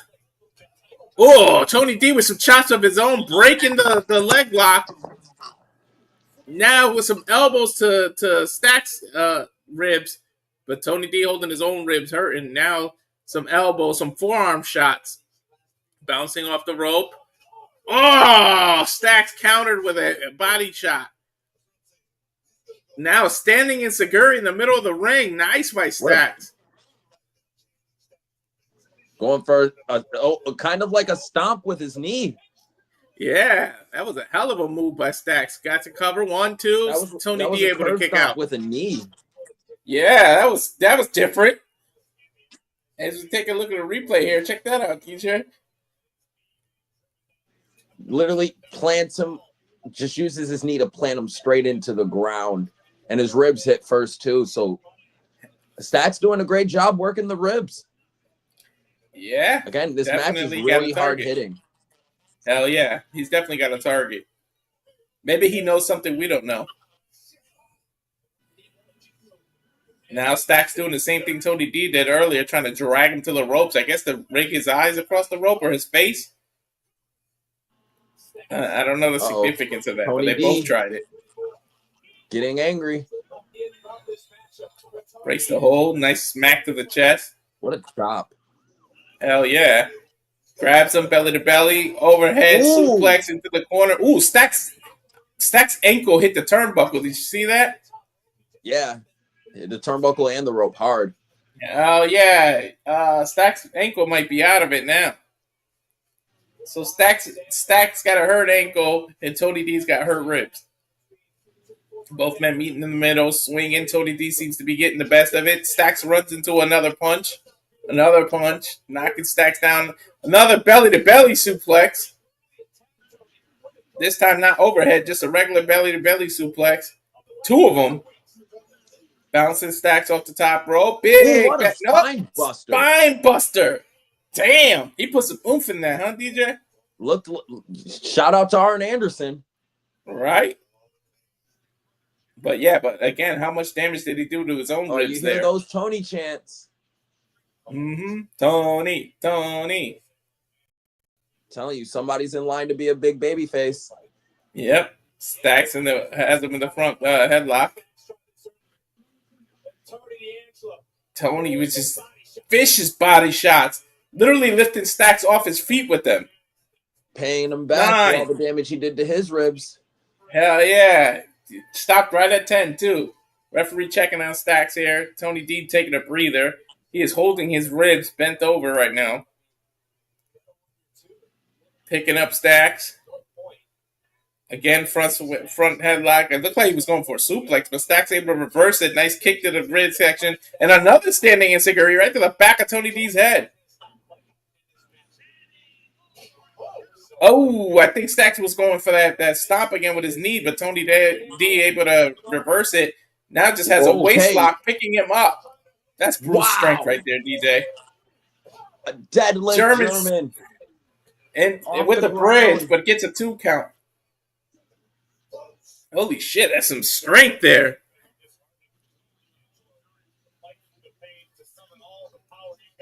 The fact that Tony D was able to fight through that pain of his ribs to do that stolen deadlift German. Now Stacks rolling into the corner. Look at Tony D's eyes, DJ. He is focused. Oh, he got him into a triangle. Standing triangle with some elbows. Nice. Just locked the triangle in. He's got to cross his legs. However, Tony D showing his strength, picking him up from a power bomb. Deadlift power bomb. That'll break a triangle anytime. Cover. No, he just jumps into his guard. Ground and pound here. He's at 9 and he stops. He's staring at his own fist here. I think Tony's feeling bad, man. I was going to say, we see some confliction. Yeah, Tony D's conflicted. I mean, this is his underboss. He was going to go for the 10th one and just stopped himself. I mean, these two people grew up together. There's a lot of history here. This might be Tony D's downfall, though, here, DJ. Could be. We saw the same thing happen to Cody Rhodes at WrestleMania. I mean, you just fought for 10, this match has been going on for 10, 15 minutes. Why are you going to stop now? Stack slowly trying to get up. Same exact question. Exactly. Stack's being defiant. He might spit at him and make D'Angelo freaking go crazy here. Nope, D'Angelo in for the charge. Stack's able to move. Nice rolling kick there by Stack's. And I think he caught Tony D right in the ribs, and then he backs him into the pole on the apron, rib first. Yep, we know what happens here. He might cannonball him. Let's see what he's setting up here. He goes from one side of the apron to the other, talking a little smack. Ooh! Cannonball, exactly what I said, but Tony D able to get out of the way. Roll Stack back in. I almost called running kick. There's the fisherman suplex. Oh. Cover 1, 2. Stack's able to kick out. A rolling fisherman suplex by Tony D. Not enough. He paid homage to Bryan Danielson with the Psycho knee. Yeah, almost like a Claymore / knee, the way he extended it. Yeah. Tony D, take it up. He might be going in for the final kill because he just kissed Stacks. You know what that means in the town, in the ribs mob came culture out. when somebody kisses you. Tony was looking to launch, as we've seen so many times. Tony D was looking to launch Stacks, but Stacks able to grab the ropes. Now Tony D is hanging half into the ring from the outside. Stacks might be going This for a is leg not drop of looking some sort. good. Hell no. Ooh. Double stomp while hanging. Tony D falling to the outside of the ring, though, not inside. But I think Stacks will take a count out either way. He's going for something. Mm-hmm. He's going for something. Definitely. Might be the brass knuckles, no?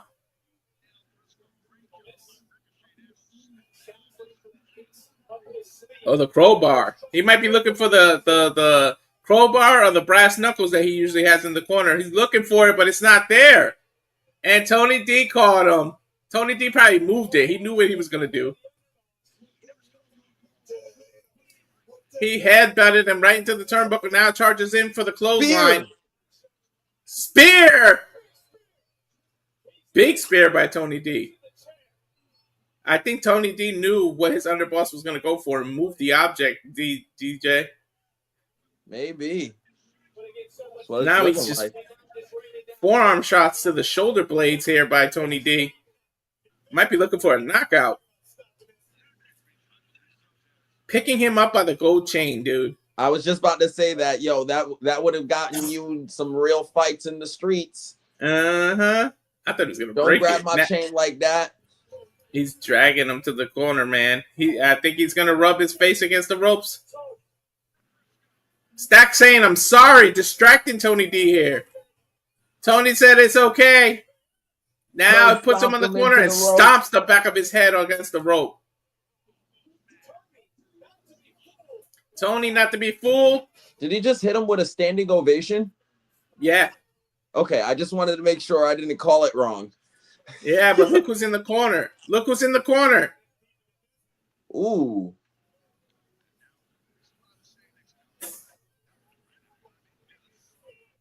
Now, whose side is he on? Tony D's or Stacks? Looks like Stacks. Stacks from behind with a low blow. Dick kick city, as JJ puts it. Right in the McNuggets. Right in the meatballs. Here we go. Now, Bazako knee from behind. One. Rolls Tony D over. Can Stacks get it? 1, 2, 3. Stacks got Tony D. I'll take the 2-1. If I'm wrong about any match, I'm glad it's this one. I'm 2-1 now, too. What a match, though. Definitely a solid match.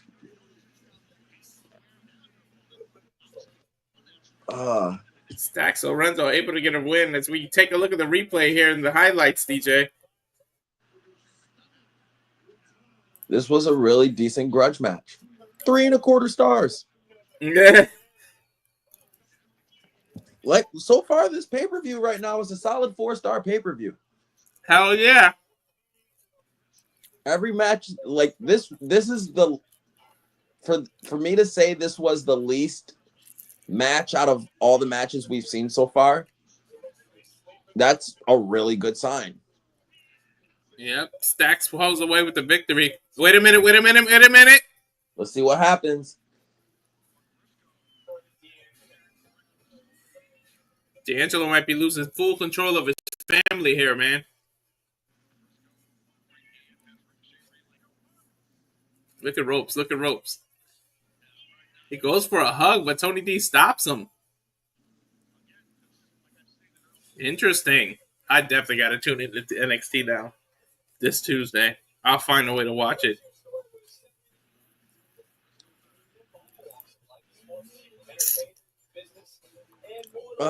So you know what I'm doing now in my downtime while I'm waiting for the next match? I'm side by side watching AEW. I didn't order this one. They're talking about Stephanie's place now. Oh There's my only 3 God. matches No, left, dude. This is either going to be the TNA Championship, the Women's Championship, or the NXT Championship up next. I think it's going to be the women's next. You're showing some WrestleMania access things.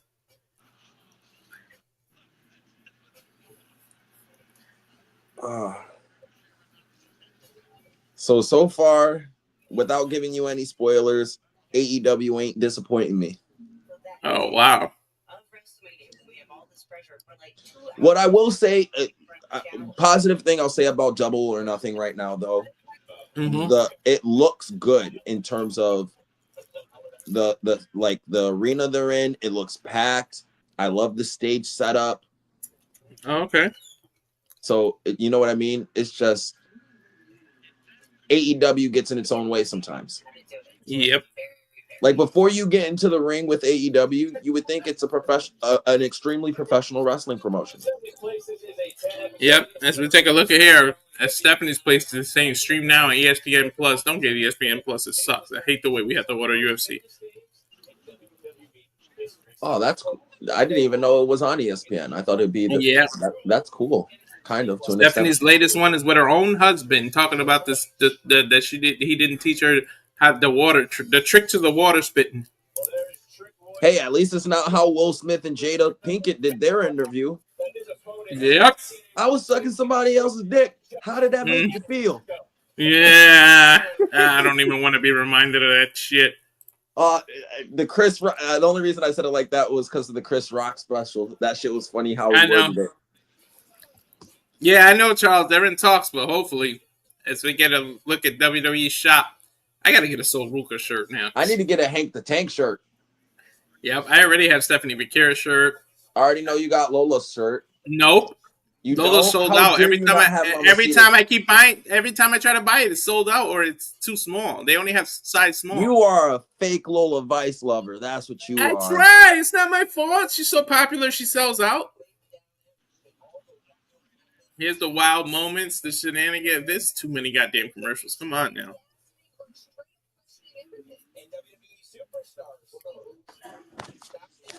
They're talking about the Raw recap here.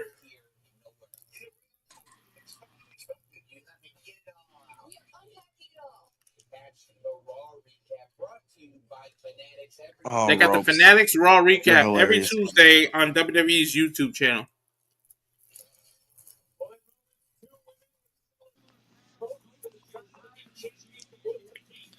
And you were right, DeeJay. It looks like we're up for the women's. I can't look away from AEW for 2 seconds. It's the women's match.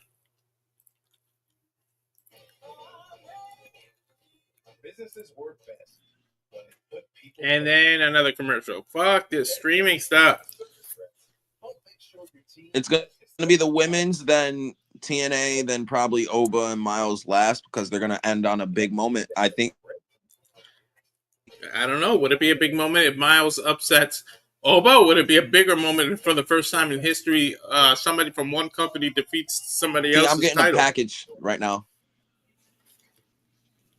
Yeah, I'm getting a lemonade commercial. Oh, that's what I'm saying. Bigger picture you're worried about. UEs or pro wrestling. Mm-hmm.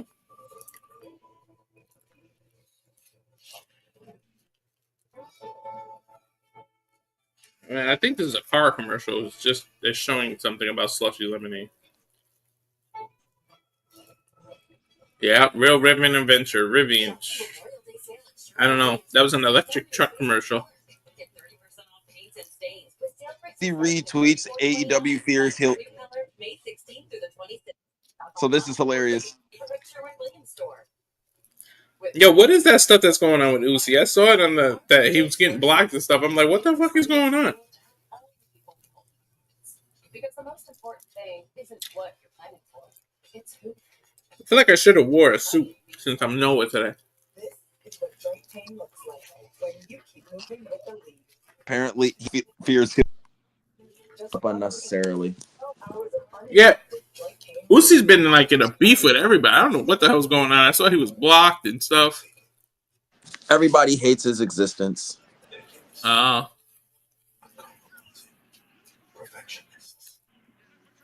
I'm still getting a damn commercial, man. Jeez. Nope, I'm still on the video package. It's just right.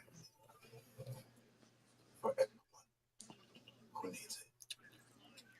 I'm a maintenance technician seeking automatic engineer appliance. I think there's some kind of school. Lilly.com/career, a medicine company.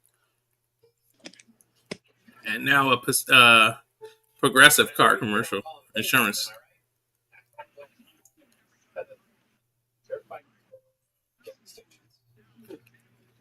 I gotta find JJ's newest trailer because it's not in this one. I think it's in I think it's in Saturday Night Shenanigans. So the next one, I'm gonna do that.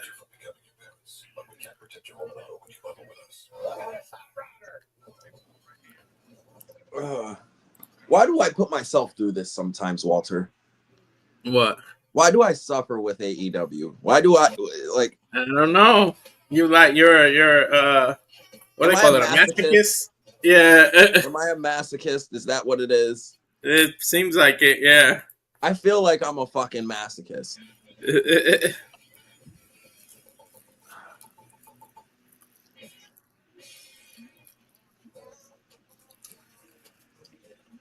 I'm getting a Meow Mix commercial with JC Chazé from NSYNC. I'm looking at Jordynne's boobies. With the red bow. Yep. Oh, now Jordynne's coming out. Okay, we're back. I got the sirens for Jordynne now. Okay. Can Jordynne do it? Can she make history? Dude, this is a quick rise to get a title shot. She was signed. She's been in NXT for 3 months, maybe? Not even? Yeah. It's now or never it may be for Jordynne Grace here. Yo, I never realized how short she is. Dude, especially compared to Ruca and everybody, they make her look like it. But here, she defeated Julia on May 6th to earn a title shot. Former two-time knockout champions competing in her third NXT Women's Championship match. Can the third time be a charm for her? She has a great physique. It's just she's so small. And her husband's short too. Josh Gresham is pretty short. Yeah, he's 5'6". Mm-hmm. And they're the same height. Mm-hmm. But they could both kick your ass, man. Look at the reaction Stephanie gets. She is over like Rover, dude. Here is Glappy Mega, your current NXT Women's Champion, former double champ with the North American. I was going to say soon to be former NXT Women's Champion. We'll see. Listen, this is the only match. On AEW, how I rightfully predicted the one match I rightfully predicted, I'm rightfully predicting this one. Okay, I'm 100% confirming this, Walter. You see that dress? She's wearing that long black dress because it's the funeral. It's the death of her title reign. Mm-hmm. Take that off, man. You're covering the assets. Who the fuck Look is at fan that? bowing to her. That's from Triple I. Okay. Those are the two girls from Triple I. I'm not well versed in my AAA lore right now, so they got history. Stephanie comes from that. They got history. That's why they stared at each other. I thought she was from CMLL. She is, but they still got history with her. She's still 75 days as champion, undefeated. You see, hold on. You You see that one graphic, undefeated for 12 matches? Yep. If that shit don't tell you she losing. Yep. And look, she's got the purple demon on, not the red for JJ's favorite color there. Telling you, that's a funeral outfit. We got the ring announcer Mike Rome here.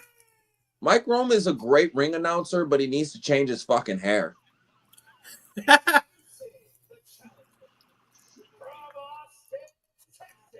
He looks like this time maybe I'll be bulletproof. Yep.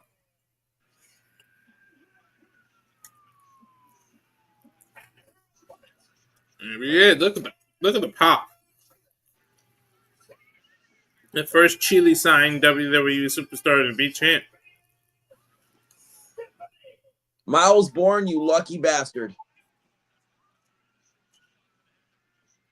If it's true. Why is it that all these beautiful women in wrestling have shitty taste in men? Stephanie Vaquer, Myles Borne, Megan Myles Payne, and Borne's a Joey good-looking Janela. dude. He's a good-looking dude. He looks like Randy Orton. He's not me, okay? He's not me. It should have been me.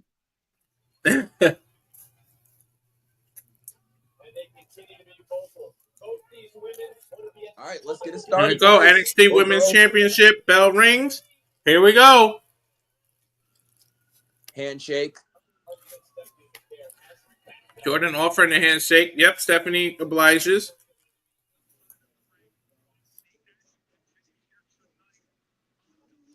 Yo, purple. Stephanie needs to only come out in purple now.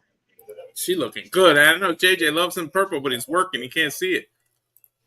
It goes perfect with her skin tone. Yep. Anything goes perfect with that body. She has the Morticia Addams look going right now, and I love it. Yep. Please. Jordynne with a hammer lock now. Yo, these girls are working.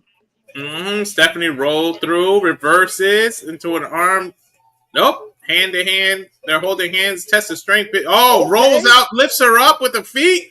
Okay. Roll over. Jordynne holds her into a face buster. Nice. I'm liking this match. Stephanie kicks up, rolls over. Jordynne chasing, really shoulder blocks Stephanie down. I'm really liking this match right now. It's athletic. Technical. These are two women who are really good at technical wrestling, and they're extremely athletic with what they can do. And I'm liking this. Definitely. And we're just, what, a minute in? Ropes, get off your phone and watch the goddamn match. Right? Stephanie reversing. He's probably DMing you on Twitter. Headlocked. Jordynne picking her roll over by Stephanie. Then Jordynne leg lock. Both women up on their feet. Death Valley driver position for Jordynne. She slides down the back. Stephanie gets a 1-2. Jordynne rolls over, gets a 1-2. They're just exchanging covers here. 1, 2, 1, 2. Stephanie rolling over. Bridges back. Does the pin. 1, 2. Jordynne pushes her off. Thank you, my good man. This is... Jordynne tried to do a spinning backface. Almost took herself off her feet. This match is cooking. You can see the respect they have for one another.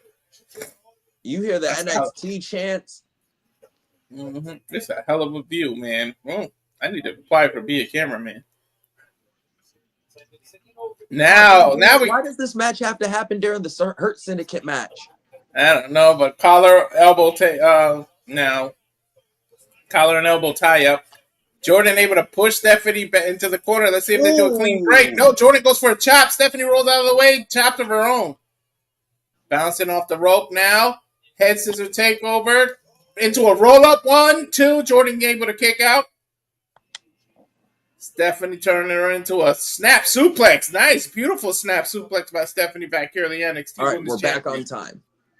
Bounces off the rope. 619. Looked way better than Zelina's. But she missed. Jordynne able to come out of it. What a backdrop. Oh, yeah, backdrop. How refreshing is it to see a fucking backdrop? Uh-oh. Stephanie's going for the devil's kiss, I think. Look how he points to Booker T. Nope, she rolls over. Nope, both women roll to the floor. Jordynne knew what was coming. She's still on Jordynne's shoulders. And she throws him into Booker. She threw her into Booker T. Right into Booker's T lap. Vic said, give us some sound effects now, Book. Jordynne knew what she was doing. She threw Stephanie right into Booker T's lap. Yo, I was going to say, look at Book. He's pissed. I don't know if it's a work or a shoot, but he's pissed. He's pissed. He didn't get to call it. He is pissed. He's yelling at the audience. And now he just took his headphone off. I don't know if it's a work or a shoot right now, but he's pissed. I don't think Booker knew about that ahead of time.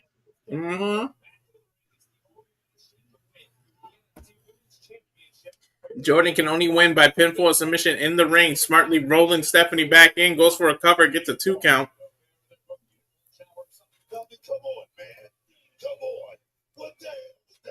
He asked Booker if he needs a cold shower. He said, come on, man, what the hell was that about? Oh, my God. Jordynne's got Stephanie in, like, the walls of Jericho. Like, the way she's doing it now, it's a regular Boston crab. Stephanie trying to pull herself up towards the ropes. Able to do a push-up. Crawling on her arms. Gets to the ropes. Jordynne's forced to break the Boston Crab, but she's not letting go. Referee up to a 3 count. Got 5 seconds. 4. Let's go right at the 4. Jordynne's working a little heelish. I like it. Yep, that's how much this NXT Women's title means.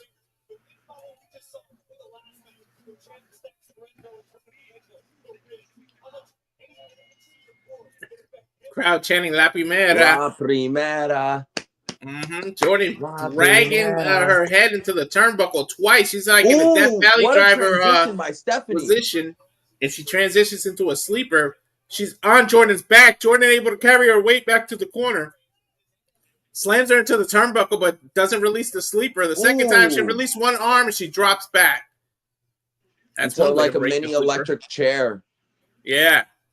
Really mini with the height of Jordynne.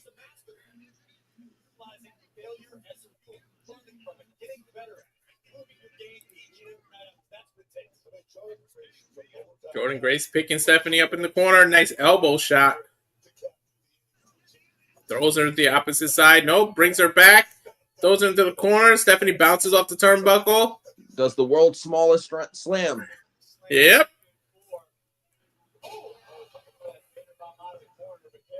Try to splash her out of the corner, but Stephanie able to roll out of the way. Gets a big boot. Uh-oh. Now they're both in the corner. Jordynne smacked the hell out of her chest. 2 chests. 3 times. Ooh. Nope. Stephanie held that one into a tarantula or an arm bar hanging over the rope, but she's got to let go. It's an illegal hold. She let go at the 3 count. Ooh. Now Stephanie jumping off the turnbuckle into a dive. Damn, Stephanie flying. Ooh. With a eat the feet. Buster. She's cooking right now. Throws Jordynne into the run, and now she's just ramming her leg across her face after they eat the feet, knock Jordynne back into the corner. Oh, please do what hip attack that she might be going for. Nope. Meteora. Nope. Meteora. Paying homage to Mercedes. Again. Ooh, backdrops. Nah. Devil's kiss. Look how the crowd is on their feet. Guys are in it. Rolls over. Look at Booker. 3, 4, 5, 6, 7, 8, 9, 10. I love that camera angle. Now I know why. I bet Ropes is pissed. He's on the hard cam side now. Now covered by Stephanie. 1, 2. Count. Kick out by Jordynne. Did you see how Booker T was reacting? He was yeeting to it. Booker T was yeeting to it.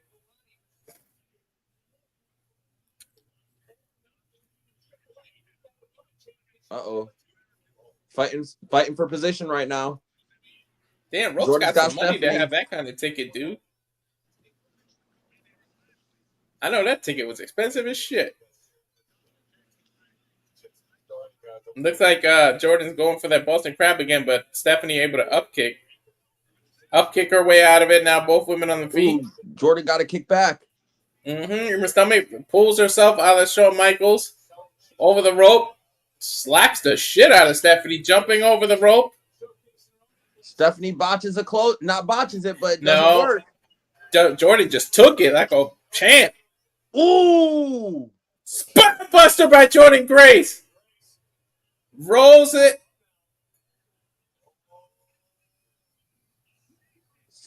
Sit down, power. She just hit Stephanie with her own move. 1, 2. Kick out by Stephanie. Jordynne just used Stephanie's own move.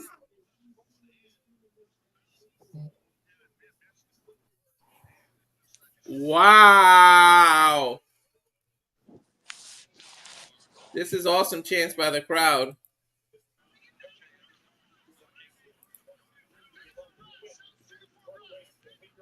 Wow, dude.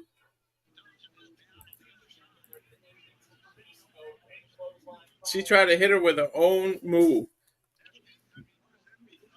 Now what the hell is she doing? Clothesline here. Bounces off the rope. Stephanie Ooh, what waist a block. German. German suplex. Release German suplex. A spinning Oh my DDT. God! She planted her with that DDT. Jordynne able to kick out.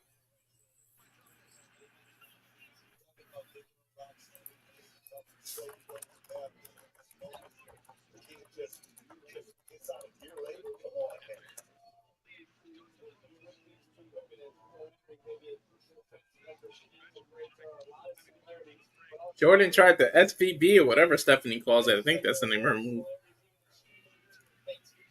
Or package power driver is what she really did. Stephanie trying to pull Jordynne out of the corner here.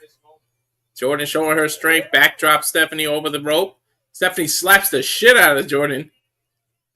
Ooh, what a. What a what? Oh, no, the uppercut. Sorry. Yeah, you lost yourself. I gave you the space to say it. You stopped yourself. Like, I stopped because I thought she was going to do something else real quick. yeah, she did a jumping European uppercut. Now she's just slapping Stephanie across the face. That might wake Stephanie up. Looks like she's going to go Ropes for a holding up the superplex. rock and rope sign. Yeah, superplex. Brainbuster off the top rope. Rolls through. Jackhammer. 2. 1, And she kicks 2. out. Kicks out. Wow. She did a brainbuster into a jackhammer. Take a look at this again, DJ. Just into the jackhammer, the way she rolled into it. Wow.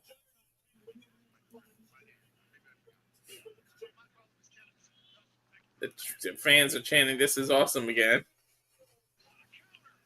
Package power, no power bomb by Jordynne.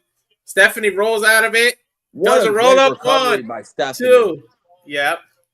I think she was trying to hang on to her, but couldn't. She tried to go for the eat defeat, but now she's just pulls guard almost like MMA. Jordynne flips into a cover. 1, 2. Stephanie bridges up, holds onto the waist. There's the JVB. No, SVB, I meant, but Jordynne able to reverse it. Counter by Stephanie. 1, 2. Oh, she almost got her on the roll up. She tried to go for the slam. Oh. Tombstone. Rolls back over. Jordynne got her in a tombstone. Stephanie able to roll out of it. Hard. Rolls down. Cover. 1, 2. Blocks a right hand by Jordynne. Stephanie with these elbows. A spin kick to the face. Wow. Knocks Jordynne out of the ropes. She stays on the apron. Now she falls. Whoa. What a kick. Stephanie trying to recover. Dude, I like the lipstick and everything she has on that matches that outfit, DJ. Stephanie looks good. That's all I got to say. Stephanie is perfect. Jordynne does too. I can't lie. Death Valley driver position here by Jordynne Grace. Why did the camera really take that angle off? Oh, Stephanie slips off the backside and throws Jordynne Grace through the barrier, breaking the barricade. Will Stephanie win via countout? I don't think she was that kind of champion that would want to win that way. Goddamn lucky ass cameraman. Here we go. Take a look again, DJ. Right through the barricade there. Pulling on Jordynne Grace. See, she doesn't want to win by countout. She's pulling Jordynne Grace back into the ring. Think she's going to go for the SVB. This might be Stephanie it. backbreaker. SVB in the middle of the ring. Cover by Stephanie. 1, 2. Jordynne kicks out at the last second. I don't think anybody kicked out of the SVB. Look how Stephanie. Look at the look on Stephanie's face. I don't think anybody kicked out of that before. First time somebody kicked out of the SVB. Stephanie looked a little worried. She might be panicking here, DJ. She might be. Just pick her up for it again. The crowd is on their feet. She's picking it up. She's setting up for the SVB again. Jordynne drops the one knee, trying to make the grip different. Now a couple of elbows. Smack Stephanie. Nice elbow to Jordynne. Another elbow to Jordynne. Stephanie with it out there, exchanging forearms now. Jordynne with another one. Seems like Jordynne's getting the best of her. They're going back and forth. Stephanie falls after hers. Now Jordynne doing multiple in a row. Ooh, what a back. Oh, spinning back fist knocks Stephanie into the corner. Jordynne charges in. Stephanie able to roll out. Catches Jordynne. Oh, corkscrew leg drop out of the corner. On the leg. Oh, I hate that move. That move sucks. She's trying to dissect Jordynne Grace. Yeah, I was going to say that. Why is Stephanie climbing the rope? She doesn't do this too often. And that's why Jordynne grabbed her ankle. She kicked her off. Oh, Jordynne's going after her. Yep. Why they got to keep switching camera angles when they got a good view? Is she doing a German suplex off the top rope? Stephanie headbutt Jordynne off. Jordynne falls. Stephanie's still on the rope. I don't know. I think Stephanie's going for a moonsault, dude. Corkscrew. No, corkscrew. 1, 2, 3. Stephanie retains with the score with the corkscrew plancha off the top rope. Okay. I mean, I'm not mad at this. You know what? I said Jordynne was going to win on the air, but I picked Stephanie to retain on my thing, so I get the point. Yeah, I don't know. What a freaking title defense, dude.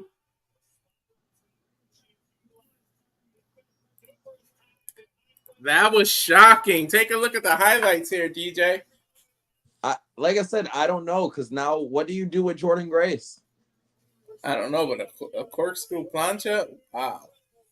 She could win the what the hell is that match with the tank? Why can't I think of it? With the whether you get locked in the door for 5 minutes. The Survivor, Iron Survivor. Jordynne could win that and then win the title. But look at the AAA girls just staring holes in Stephanie. She's gonna always be a target. Well, now that I think about it, it makes more sense her still being NXT champion with Worlds Collide coming around, I guess. Yep. But we know her history with AAA and her ex-stalker boyfriend, whatever the hell it is. I know she's a little pissed off about that. There we go. SmackDown. They're showing the SmackDown highlights. What a freaking match. What do you think of that, DJ? Retention. We're both a little shocked. That means one of these world titles have to be changing. Yep. Maybe both. I don't know. It's a little difficult to get a back-to-back title shot. There's Takeover. I don't know. Perks. I'm a little busy watching my favorite group, Hurt People. We hurt people. We hurt people. We hurt people.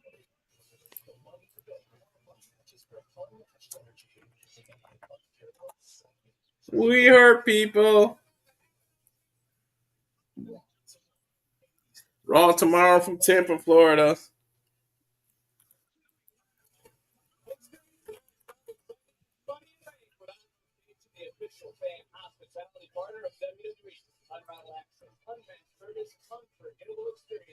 Find your package at onlocationexp.com/WWE. What a night it has been for the first time on WWE programming. All right, the TNA World Title's next. There it is, TNA World Title. They're showing Joe Hendry backstage. Oh no, they said that's the main event. Then what's next? Ladies and gentlemen, please welcome the NXT North American. A Ricky Saints promo? Yep. Ricky Saints here if you want to translate what he says to people. Revolution. He got his music. Yep. Oh, I didn't know that. Yeah. This Yeah, is no, the I revolution. I didn't know they had his music. That's dope. Mm-hmm. Mm-hmm. Why the Look at fuck that. did he change his name to Ricky Saints? Because he's from Saints. They gotta make money He off kept it. He's from everything. It's New not in New Orleans. Orleans no more. Mm-hmm.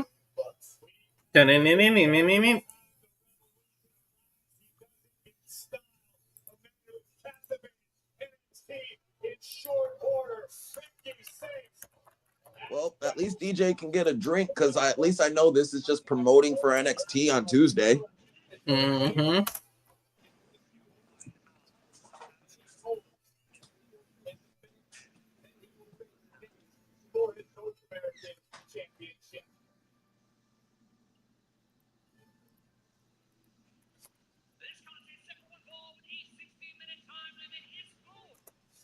Be careful, I can hear Double or Nothing in the background. He believes he's got you. They're saying that he believes he got you. Ava announced that would kick off the Tuesday show. Ethan likes to believe that he's this genius manipulator.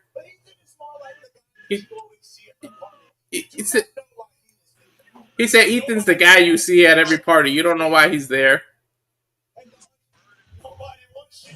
Hey, dog, nobody wants you here. And I seem to be his favorite obsession. I thought after Stand and Deliver he would move on, but nope. But he thinks about me 24/7. So the way that I see it,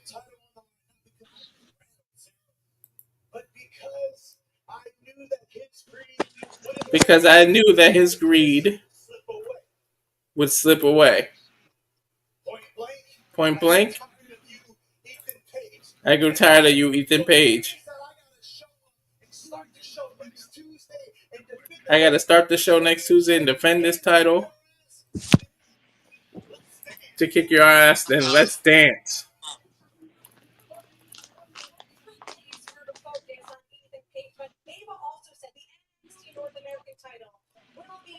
He said that NXT will be defended at Worlds Collide. Saint said, I'm not shy, unlike Ethan. Anybody wants a piece of Ricky, you can come get it. If you don't mind. He took the microphone from her. This right here means that that means that the revolution will always be televised. So at Worlds Collide, that means I gotta go against the best. Hell, if I gotta go to Tijuana, Ethan there coming in from behind attacking Ricky, but Ricky was able to get him. Now they're just brawling in the middle of the ring here.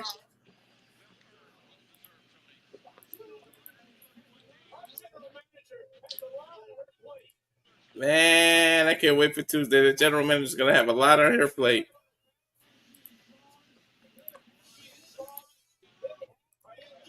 Battle lines being drawn. Ricky Saints just dives over all the security and gets on Ethan. Ricky Saints looking strong. Telling Ethan, if you want this, come on. Damn, I'm mad I watched this now because now I think Ethan Page is winning. Uh-huh. Will the revolution continue kicking off Tuesday? And we go to commercial. Fuck streaming. God damn it.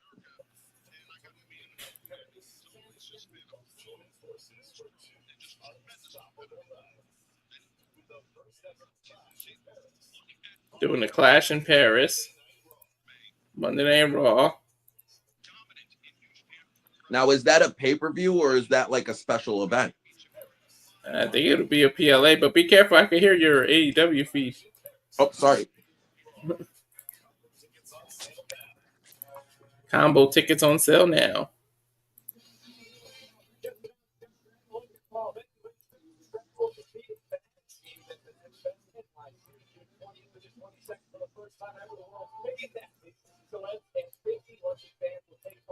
There's a Fanatic fans in New York. You get to meet Cody, Rhea, freaking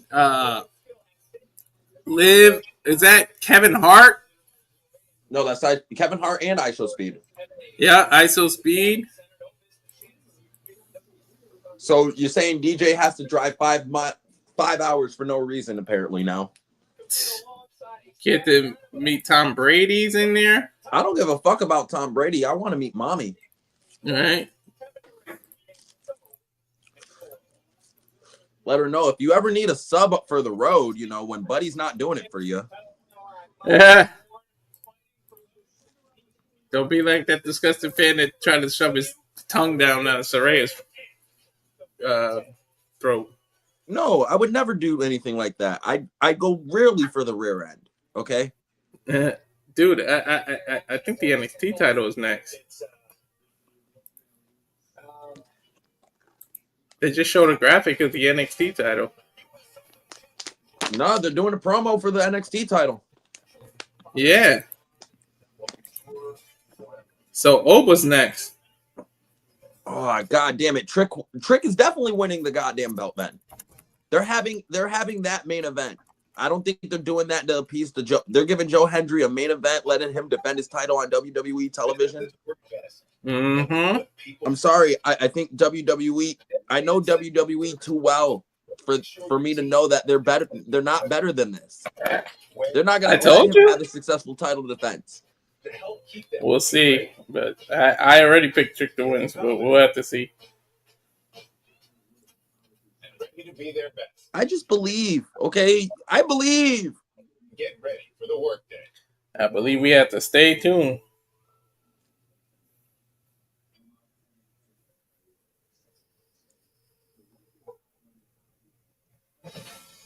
But yeah, no, so far this has been a really good pay-per-view. This is better than Saturday night's main event. Oh, by miles. Like, this shit was so much better and a lot less nerve-wracking. Yeah, the fact that there wasn't a commercial every 2 seconds. I mean, there's commercials, but shit. And like I said, Walter, I'm a really hard person to please in terms of the wrestling I like. You know what I mean? Yeah. And in terms of modern wrestling, it's not that I don't like modern wrestling. I just love it when they do modern wrestling right. And tonight they're doing modern wrestling right. Because sometimes all you need to make a difference is someone to help you make it happen. Friday, where money means more.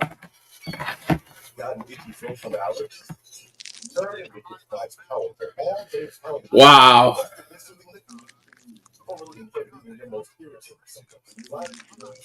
I got AEW on my phone and WWE on my TV.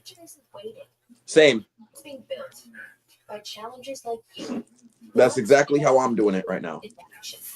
Mm-hmm. Well, these freaking commercials need to hurry up. Get to this NXT championship. No, that's exactly why I was like, you know what, fuck it. I'm gonna tune it in on the side after the first match got spoiled for me. I'm like, okay, I'm curious now. I want to see how right I am about my picks. And so far, I'm 4-4.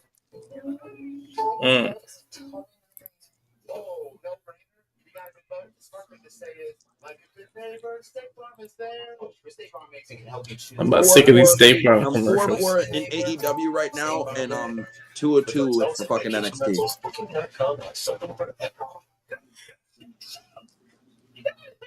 Here's a Muppets commercial, and you can turn into Muppets karaoke that they did a couple of weeks ago, but it just seemed to be JJ and James.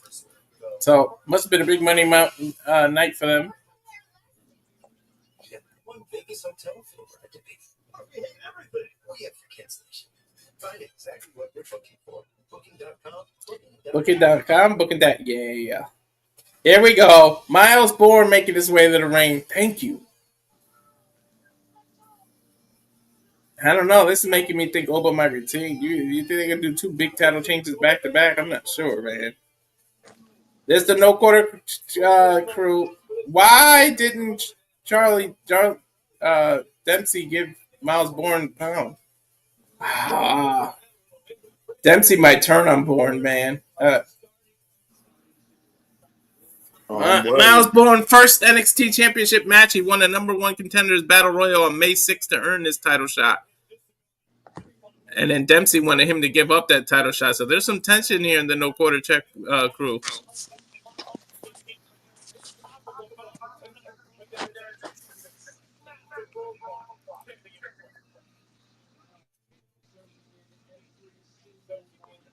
He looks like a young ass Randy Orton. That is what Randy Orton looked like 2003, 2004, man.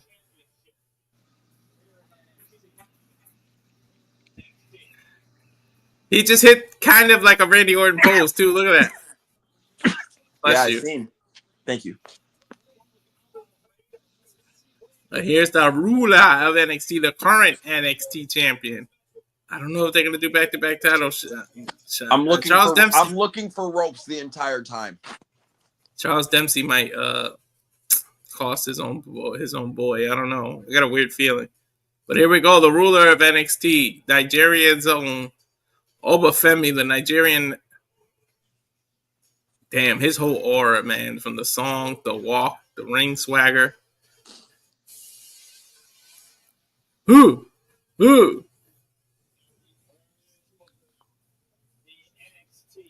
NXT champ, baby.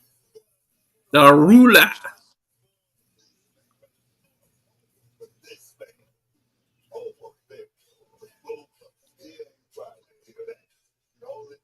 Look at that stride, dude. He's got it. Whatever it is, but definitely has it. He has the thing you can't teach. 138 days as champion, 16-2 in title matches since the start of 2024. Ropes has his camera out taking pictures of Oba, you freaky little bastard. He's taking pictures. He needs his jerk material. Look at that, man. Woo. Dude, one of Oba's legs is the size of Ropes. All right. They said no one has won more championship matches than Oba Femi. That's crazy in 2024. We go to Mike Rome here. This is the first time I've seen Ropes on his fucking feet all night. I know. NXT Championship. Introducing the challenger.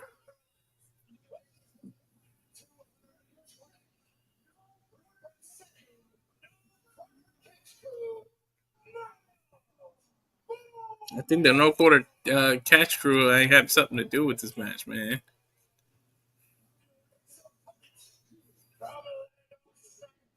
Lagos, Nigeria.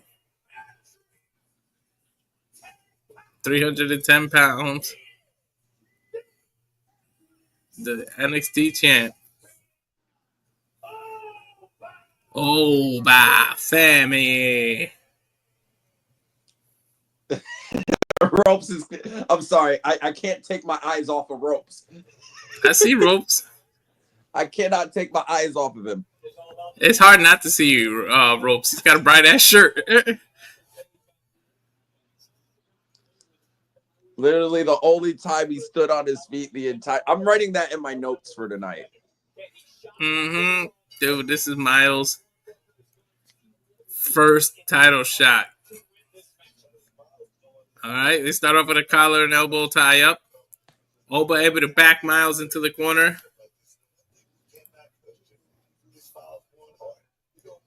The one thing you can't measure is people's heart. I always say that with Noah. Myles got some heart here.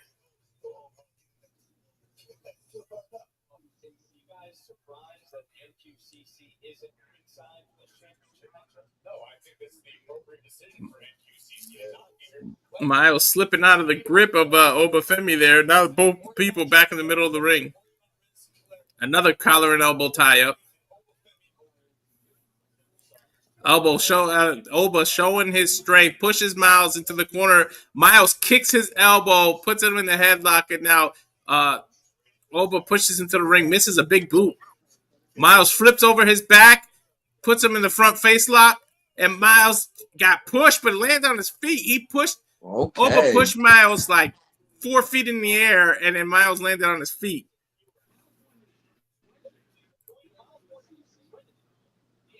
Oh, yeah, you're right, Charles. Oh, man, don't ruin this.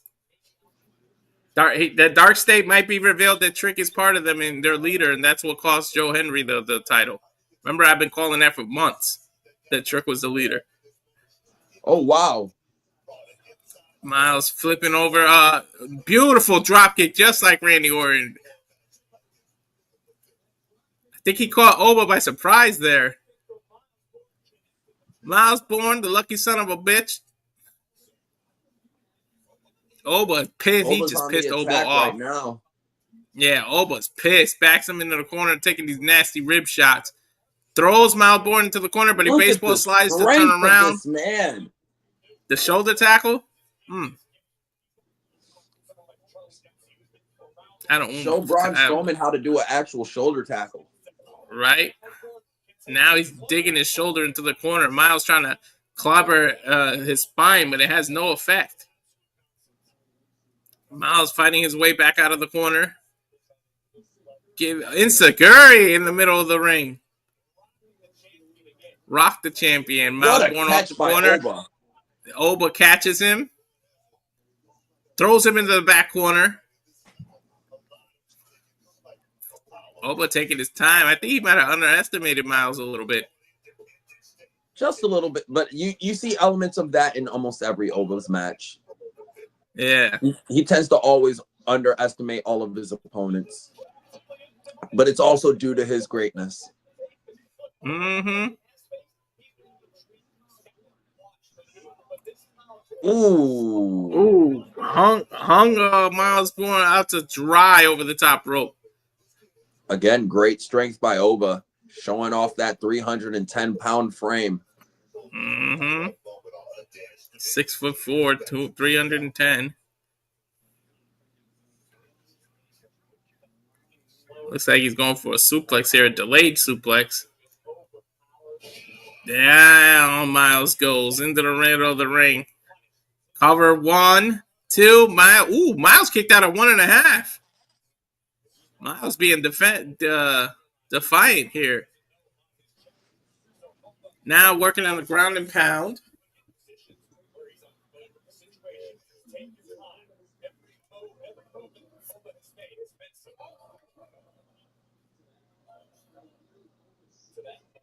The crowd chanting, Oba, Oba.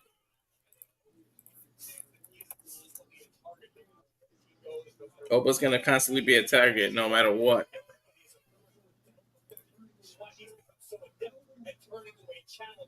Nobody thrives against adversity like Oba. This past Tuesday, Booker, we saw your guy Jasper Troy make his presence felt. He rocked the champion. Oba picking up Myles out of the corner here, stepping on him. Ooh, just stepped on his stomach and just jumped over him. Myles holding his stomach there. Oba tosses him to the rope. Face forward and then kidney shot. Wow. Oof. Myles working his way back and kick to the midsection. Now a couple of right hands to Oba. And then it's Oba hard not to look at Myles and not see a young Randy Orton. I know. That's what I said. It's hard. He has the exact same frame as him and everything. Yep. Look at these knees to the gut by Oba. Oh, Oba with a side backbreaker, almost like a side effect into a backbreaker. Covers 1, 2. Myles able to get his left shoulder off the ground. Oba's just laughing at him. He loves punishing him. Oba's kind of playing with him. Mm-hmm. Lion playing with his food. Lion playing with his prey. Exactly. Nice kick by Oba. Backs Myles into the corner, front face lock. I think he's going to go for another delayed suplex. Ooh, holding him. Nope. Face plant, front suplex. I think Oba's getting more pissed off that Myles keeps kicking out of stuff. That's what he's getting pissed about. Myles just being defiant. Yeah. Nice body shot. And then a knee. Oba knee to Myles takes him back.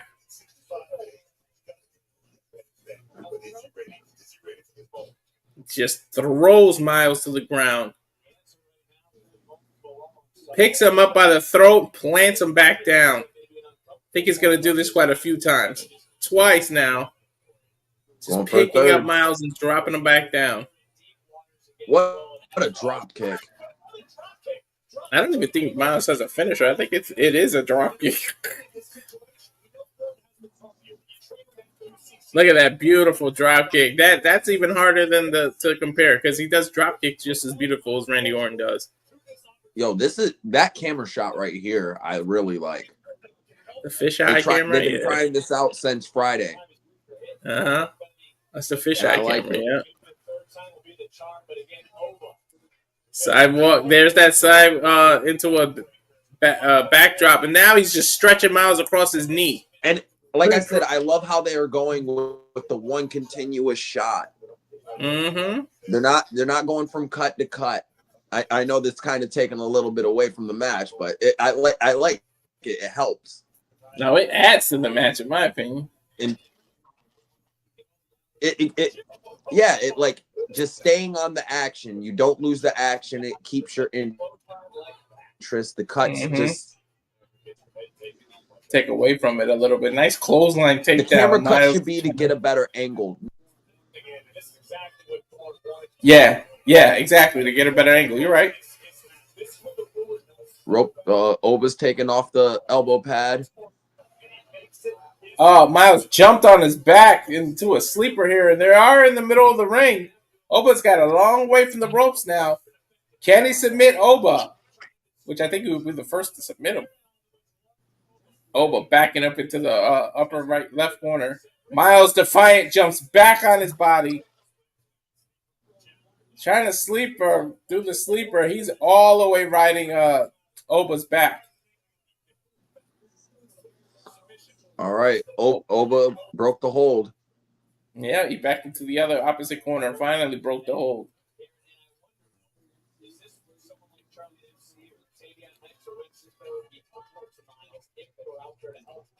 Oba taking a breather a minute, not keeping on the attack. He's on the apron, picks Myles up. I think he's going to suplex him from in the ring to the outside over the apron, over the top rope. Uh-oh. Myles fighting, landed back. Oh! Myles with another drop kick. Knocks Oba off the apron there, DeeJay.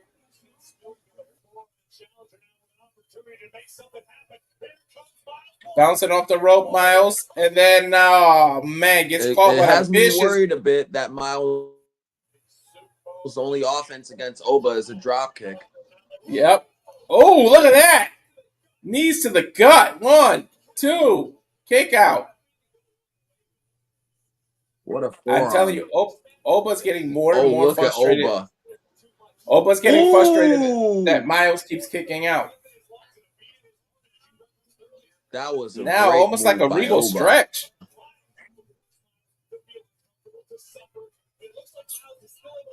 Myles hanging tough, man. He's almost like a camel clutch almost. With his knee to the back. Yeah. Myles works trying to separate Oba's hands, but now it's into a sleeper. Good transition by Oba into a sleeper. Look at that size of that arm around your neck, DeeJay.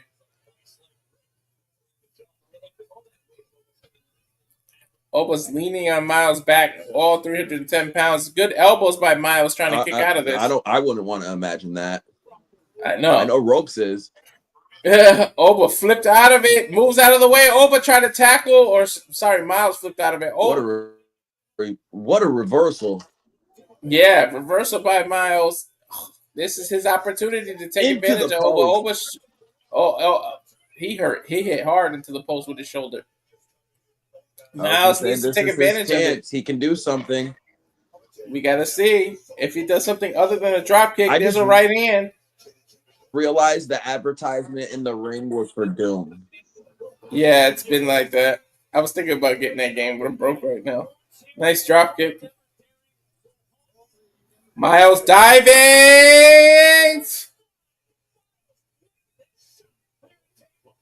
He got Myles just swantoned over the ropes. Momentum is swinging in Myles' favor here, DeeJay. Is he going Flying to go for drop kick? Nope. Okay. Nope. Cover 1, 2, and kick out by the champion. I think Oba the can't get- referee might be under the take. That was a little quick count. Yeah. Oh, hand clap to the Myles head. Catches up into a snake eyes. Nope.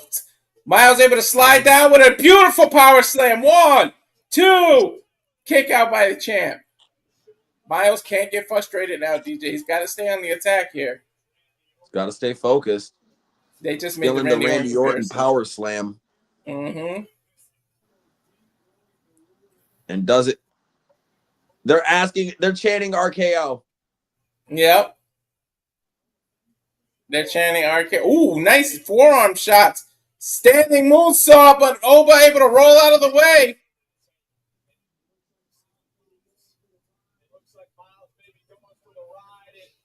He went for that gut punch thing. The knee gut. He stomps. Myles stomps. Standing moonsault. Oh, but Oba held on to his neck. Choke slam by Oba. Let's see. It's over. 2. 1, 2. Kick out by Myles. Not yet. Myles still got something to give. He is just so defiant right now.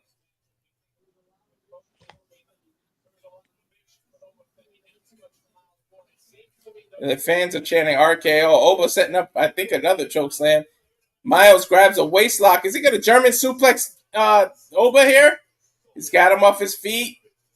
Oba breaking the grip, backing into the turnbuckle. Now Myles forced to let go. Arm drags Myles out of the corner, but he held on. Gave him a DDT in the middle of the ring here, DJ. This is his chance. He's going to the top rope again. Let's see. Myles might be doing a flying drop kick or something. Uh-oh. Nope. Oba rolled out the way. Myles was able to roll out too. Pop-up power bomb, but Myles turned it into a Hurricane Rana with the cover. 1, 2. Oba kicked out at 2.5. Ooh, what a and right then a hand. running forearm shot. Oh, he went for a flying elbow and he caught him. Myles able to deliver a German suplex, release German suplex. This is Myles' chance. He's on the attack, climbing the turnbuckle again. He's going to try that frog splash again on Oba. Myles might know that it's his moment. Frog splash! He got it! 1, 2. Kick out by Oba. That might have been Myles' last chance there, DJ. What a frog splash. Oh, man. He caught all of that. Look at the replay there, DJ. So much air. Mm-hmm. Holy. We had a standstill now. Both men to their feet. Myles first to their feet with a good punch. Oba able to rip on there. Ooh, nice gut punch by Oba. Ooh. Oba with a clubbing head to the shoulder blades. Yay. Clubbing arm to the shoulder blades, I should say. Ooh. Nice clothesline, but it didn't take Oba off the feet. Oba chasing Myles and a running forearm. Short arm clothesline. Myles ducks another drop kick. That's the 7th drop kick. Yeah. Myles drop kicks are becoming the Usos super kick. Busting off the rope. Pop up. Oh, pop up. European uppercut. I think that's it. I think it is over. He's going for that power bomb. There he goes. Power bomb. Fall from grace power bomb. 1, 2. Myles defiant again and kicks out. Holy shit, look at Oba's face. Look at the crowd's face. I told you can't measure heart there, DJ. You're not wrong. Oba's waiting to go chase Myles. He spits. Running into the corner. There's that running elbow, that European uppercut. Backs it to the corner. Here's the train thing. Another elbow. Oba running. Myles rolls him up. 1, 2. Oh. Damn, Myles is putting a hell of an effort, man.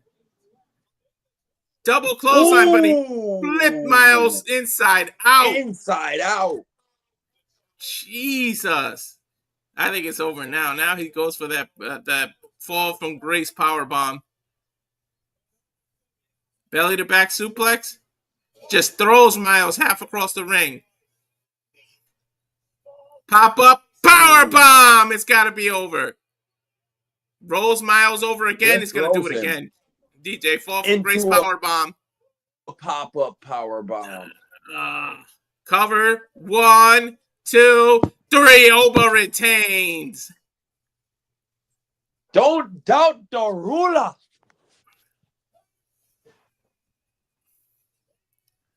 I couldn't bet against Oba. I know. Oh my God, Oba. Ropes is holding up his Oba Femi sign. Yeah. Oba knows. Oba knows he's been in a fight though, man. Hell of an effort by Myles Borne, man. Ropes holding up the Oba Femi sign is the perfect way to end this match. Right. Now, I think the match went a little too long, but I'll give it 3 3/4 stars, which is basically 4 stars in the Meltzer scale. It went long, but that's because but look how much time we got. That means they're gonna give the main event a long time. Well, they're gonna throw. That's what I'm worried about. We're gonna get 2 or 3 video packages now.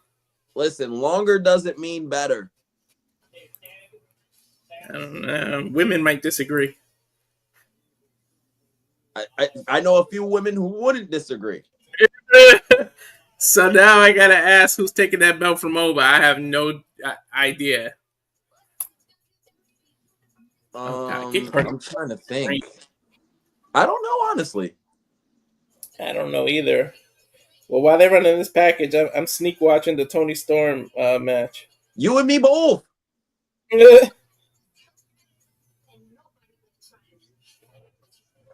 You know what? They're gonna run commercials for a while, right? Let's see.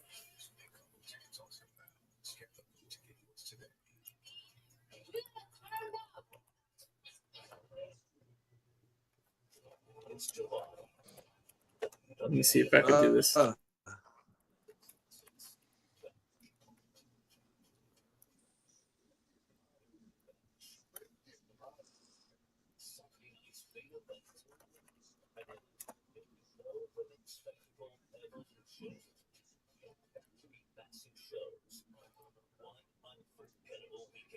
Oh, I can't wait for Evolution now.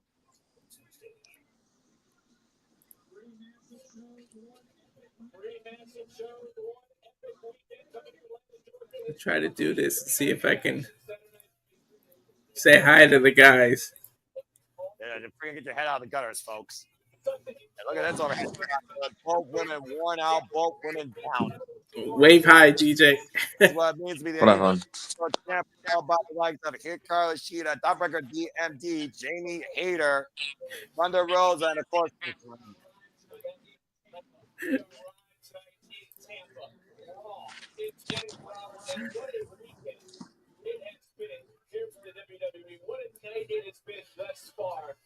What a night on NXT, man. So Ruca defeated Kelani Jordynne. Hank and Tank win. We going backstage.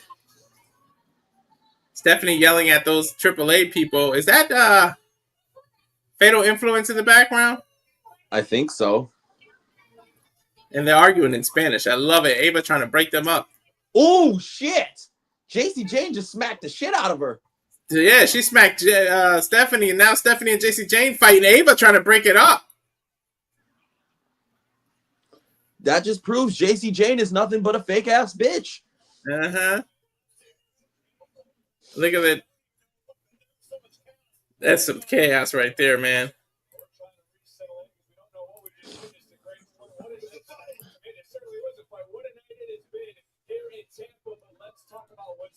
It's gonna get apparently gonna have to host an impromptu space tomorrow. Oh, I'm gonna have to. Mm-hmm. Just to start the DeeJay over JJ, I'm right tour. Yep. JJ should never doubt my fucking AEW predictions ever again. Jasper Troy on NXT. Is Ingrid the LFG season 1 winner? It's Okay, going to premiere it this looks like Tuesday. I'm watching NXT this week. Yep. Tatum Paxley versus Jada Parker. Miss Parker. Miss Parker. Tavion Heights versus Mike Santana. Mike Santana making his NXT debut. Mike Santana is crossing the line versus Tavion Heights Tuesday.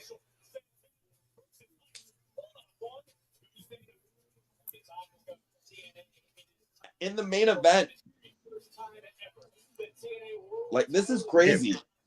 The TNA World title is main eventing a WWE pay-per-view. For the first time ever, TNA World Championship on the line. Main event, Trick Williams and TNA champion Joe Hendry. If you want to give a little history lesson like Noah does there, go for it, DJ. Tell them people how we got here. I'm sure you're seeing the video package. I was going to say, I'm watching the video package. I'm hearing AJ Styles again. I'm seeing every TNA. And it's crazy because they're showing all the current, like, all the names they're showing right now. They're showing Drew. They're showing Kurt. They're showing Bubba. They're showing Penta. They're showing LA Knight or Eli Drake. Yeah, show. Talk people through it since you got the video package. I don't. I got commercials for a lawyer. So, damn, I'm not really good at talking through this. Right now, they're pretty much showing how Joe Hendry got here, the journey to him becoming the TNA World Champion, and how over he got. Showing basically how everyone we believe, how they didn't believe in him, and not only just him, but in TNA wrestling.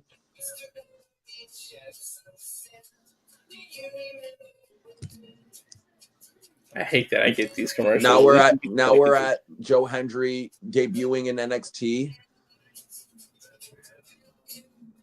And they're leading up to every big moment Joe Hendry's had in WWE, from his debut to his first Rumble.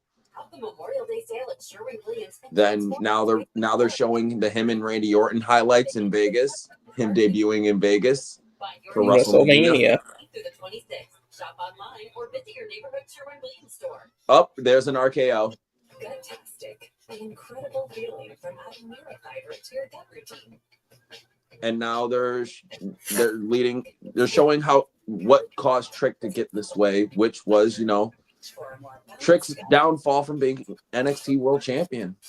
Well, basically, he got ignored in the triple threat between Joe Hendry, Trick, and Oba. He got ignored. They made him feel like a third wheel. Let's talk about it. I wouldn't say he was a third wheel though. I would have never said Trick was the third wheel. But that's what they kind of made it feel, just like the women's triple threat in WrestleMania. To an extent, I can see that though, but I just personally never saw him as a third wheel. Mm-hmm.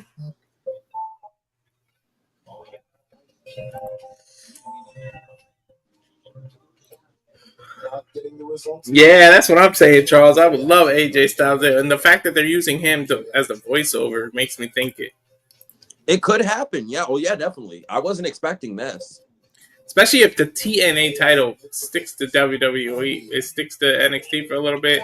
AJ can find his way down.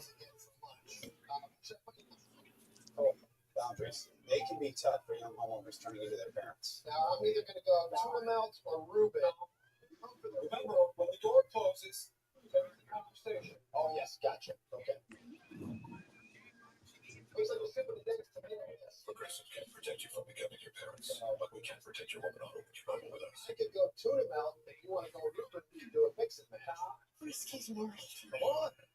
It's still on the packet. I'm getting frisky commercials for cat food. The package just finished. Fuck television here.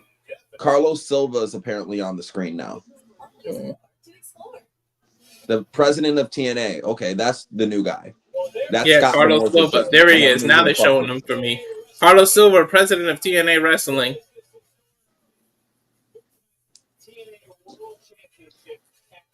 He looks like a young guy to be the president of TNA. Everyone wants that Trick. I want to hear it. Here we go. Yep, they're standing for him. Oh, they are whooping that Trick still. Yep. Whoop that Trick. Whoop that J. Ah, you want to be Booker T here, DJ? Whoop that trick. I still don't like the fact that they're turning him heel. Mm-hmm. Oh yeah, man. Just that entrance of whoop that trick. Mm-hmm. Screams babyface. Especially if they do it in Memphis. That's where that comes from. The former 2-time NXT champion. This is his first TNA World Championship match. The people love Trick, but they're going to go even crazier. They're going to believe, DJ. You know it. Oh, I already know. I mean, I think the line between heel and face in 2025 is so blurred now. It's like me without my glasses.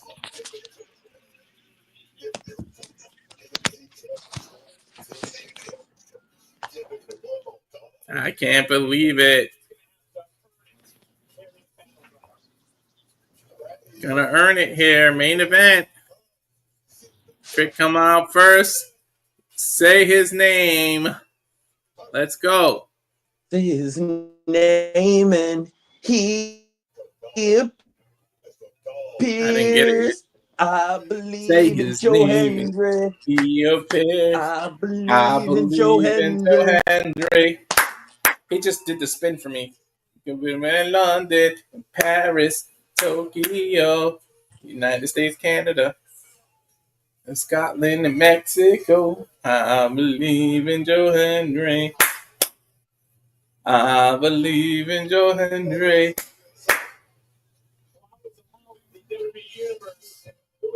I'm waving my hands from side to side today. 126 days as the TNA champion. This is his 6th title defense as the champion. And for the first time in history, a TNA championship is being defended on a WWE PLE. History, DJ. History for sure. It's Either really, way. like I said, it's really crazy. I've never thought I would see this ever in my lifetime. And now that I'm seeing it, like, I don't want to downplay it. Like, I don't want to, like, I feel like I'm fully not understanding this moment right now. You know what I mean? Until it's over. Do you believe?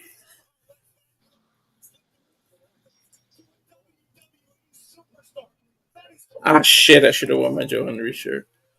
But I wore it the other day. I wore the WrestleMania one Friday. I have 2 Joe Hendry shirts now. Shit. As we go to take it right, Rome so taking it glad away. Go ahead, Mike Rome.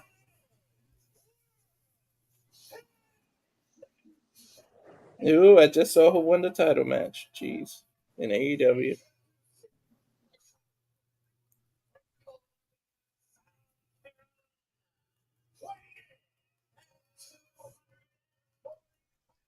Yeah, so did I. And I wish you could see the after angle. I'm seeing it. Let's focus on this match. I will. There we go. His opponent from Edinburgh, Scotland, weighing at 252 pounds of pure motivation. The TNA World Champion, Joe Hendry. Listen to that ovation.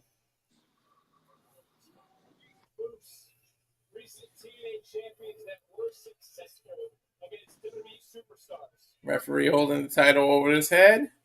Oh, are you serious? They're really putting... Dude, that referee is built, by the way. Ooh, the magnitude of this match, DJ. Bell rings. Here we go. Trick Williams, Joe Hendry, TNA Championship. And here we go. Hell yeah, look at that drone. Dude, the fans realize what they're seeing right now. Look at that. Look at that. Trick standing up. Look at the crowd is just on their feet for both of them. They don't know who to root for. Listen to that. Listen to that, DJ.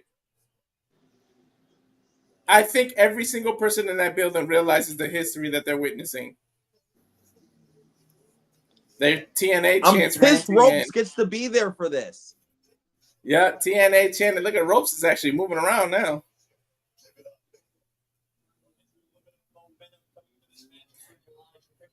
Joe Hendry has a momentum picking up his match at Under Siege. He picked up a victory. Trick Williams seems to be... Yeah, I think Trick is playing with Joe Hendry right now. Messing with him a little. Trying to get in his head. They come nose to nose. And he pie faces him. Trick Williams pie faces Joe Hendry. Joe Hendry chops him. Took off his wrist and starts chopping Trick. Clothesline over the top rope. Okay. Trick Williams lands on the outside.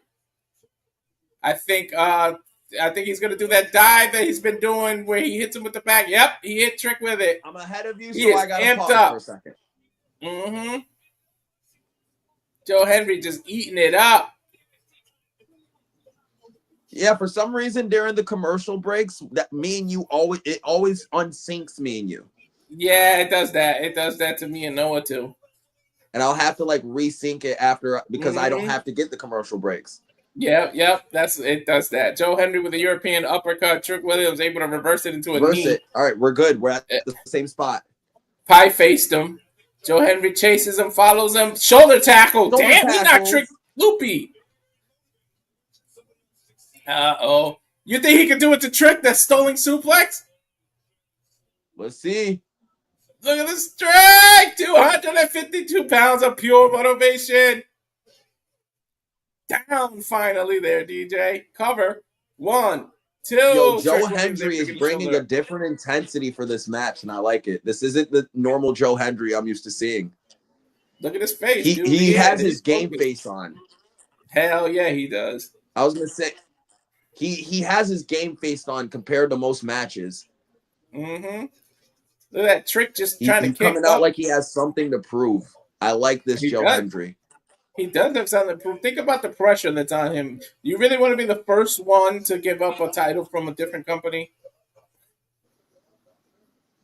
Trick able to these kidney shots, pushes Hendry to the rope, leapfrog over the top. Joe Hendry splashes, he gets caught. Fall away slam, I think, by Trick. He's holding on to it. There's the fall away slam, and then he kicks it. Well, there's the kick up.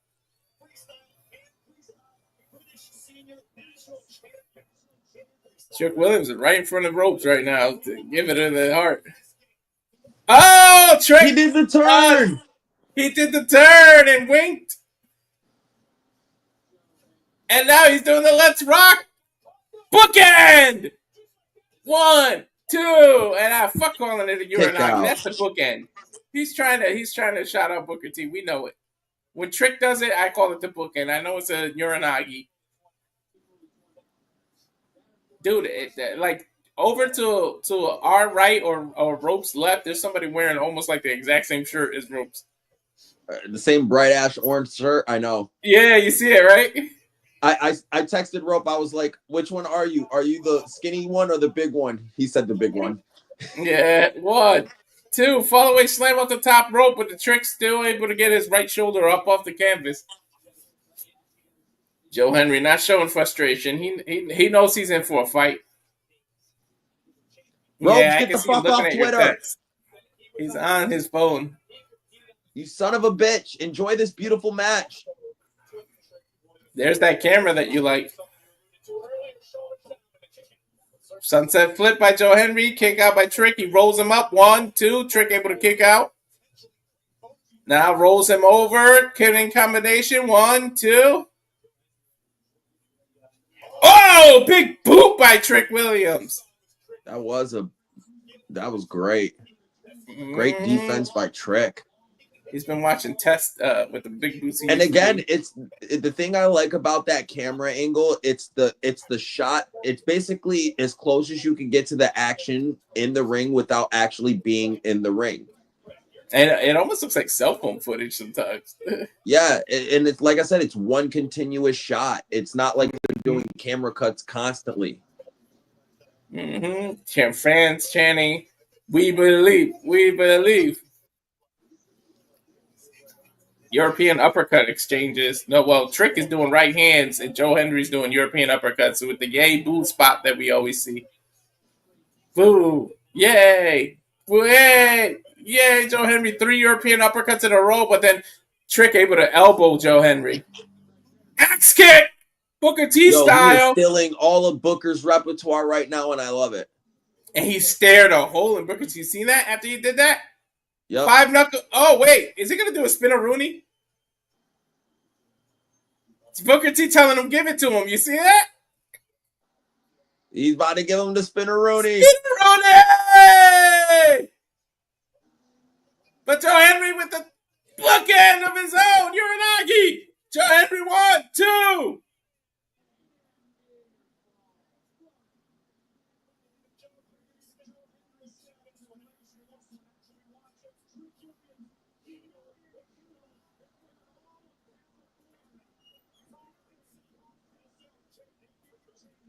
Booker T chants in the crowd. Mm-hmm. Gotta love it. No, it was Booker T. Yeah, Booker T just said, well, I don't believe yet.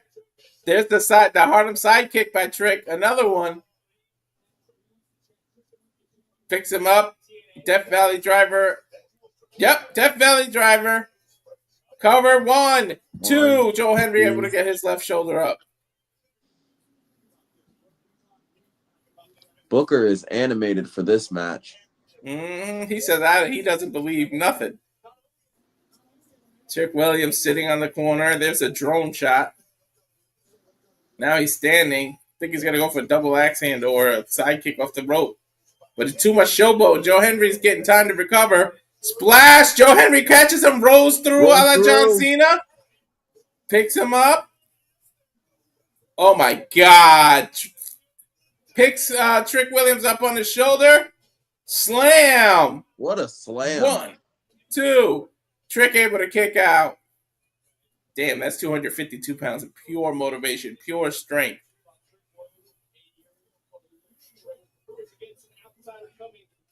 Joe Hendry wiping the sweat off his face here.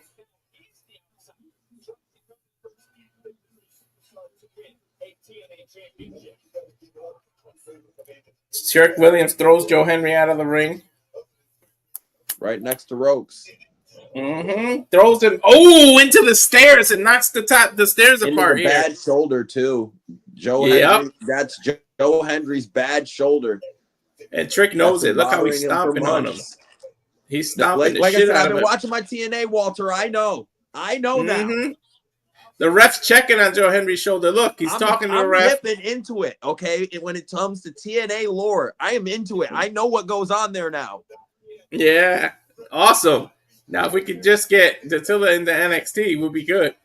But Trick Williams rolls Joe Hendry into the... Now he's doing the "We Will Rock You" mocking.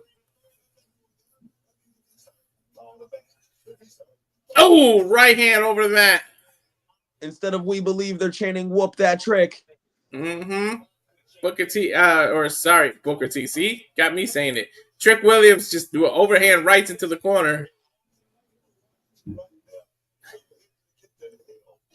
Yeah, Joe Hendry getting the hell beat out of him, Booker T says. Oh, off the running out of the corner. He knees Joe Hendry, and then now swinging neck breaker, cover 1, 2, kicked out, but he had to kick out with his bad shoulder there, DeeJay. Yeah, it's not looking good for Joe right now. It's, like I said, that shoulder in the post into the bad shoulder. Again, if you pay attention to anything NXT right now, you know Joe Hendry's been working hard through a bad shoulder injury. Being a fighting champion. You know who knows it? Trick, because look how he's focusing on it.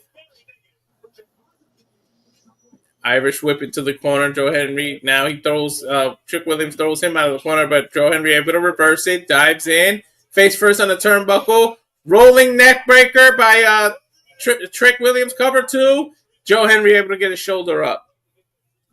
Again, smart. Trick constantly covering, making Joe Hendry lift his bad shoulder up off the ground. Ropes is hanging out the rock and rope sign. I can see it clearly now. He can see clearly now. Rock and Ropes is here. Yeah. Shout out to the best wrestling space in the world, Rock and Ropes. Oh, my God. Guillotine. Joe Hendry may be fading. Trick Williams jumped in. He's got the scissors. That's how you do a guillotine. He's got the scissors locked, trapping the ribs, squeezing the life out of Joe Hendry. Joe Hendry picking up Trick. Holds him into a suplex. Stalling suplex by Joe Hendry. That's one way to break that guillotine. Oh, I hate that I'm behind now.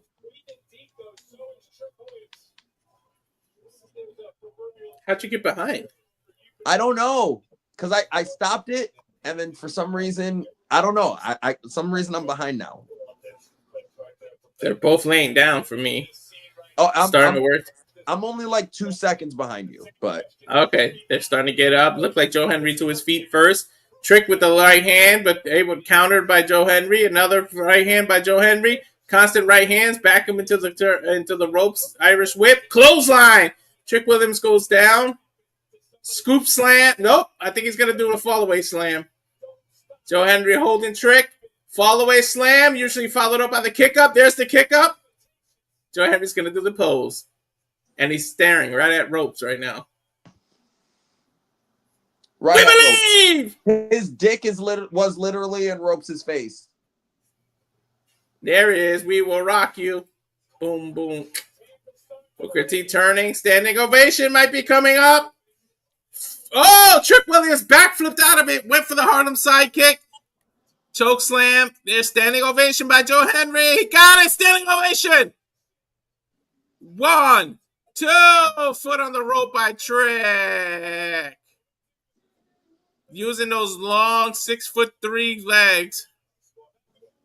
That was brilliant by Trick Williams that was there. Great ring awareness by Trick. Hell yeah, it was. It's gonna take more than one standing ovation to put him away tonight. Look at Joe Hendry's ribs. He's cut somewhere. Oh yeah, right on his side. It looks like a burn, not a cut. Mm-hmm. He picked Trick Williams up. Burn. Death Valley driver. Nope. Is he going Trick for Williams an AA? with the tornado kick. He went for that tornado kick. Yeah, he was going for an AA. Trick Williams dives, but Joe Hendry pulls the ropes down. Trick Williams dives out to the outside. Now both men standing on the outside. Joe Hendry chasing. Toe hold onto the stairs that were there. Joe Hendry face first on the stairs there, DeeJay. Uh-oh. That was rough. Uh-oh, he's going to bookend him onto the table. Onto the table in front of Booker T. And the table breaks. These new Booker tables just said, suck. there it is. I just want to state that. These new tables suck. I know. They're reinforced. Like, they break. Trick shot! Trick shot! 1, 2! Joe Hendry took down the trick shot!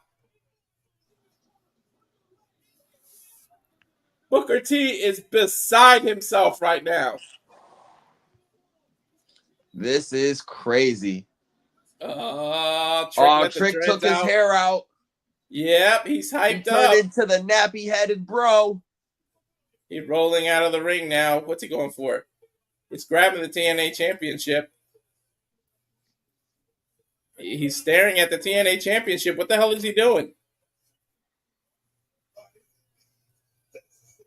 He's holding it, holding the TNA title. Gonna act like he's gonna hit him with it. Referee arguing. Roll up from Joe Hendry. 1, 2. He kicked out. Standing ovation by Hendry. No. Trick able to fight out of it. He ripped his eyes. He raked his eyes. Flapjack onto the title. 1. That was incidental because the title was still there. Trick shot. 1, 2, 3. Just won the championship. Wow. Trick Williams is your new champion. Wow. And he's getting the reaction. Look at that. Trick Williams becomes the first person to win the other company's title. Look at the fans. Whoop that Trick. So, I remember when I said earlier it was going to be bittersweet when it happened? Yeah. It's bitter. It's slightly more bitter. Yeah, whoop that Trick. Look at Booker T. Look at Booker T. Trick Williams has literally made history.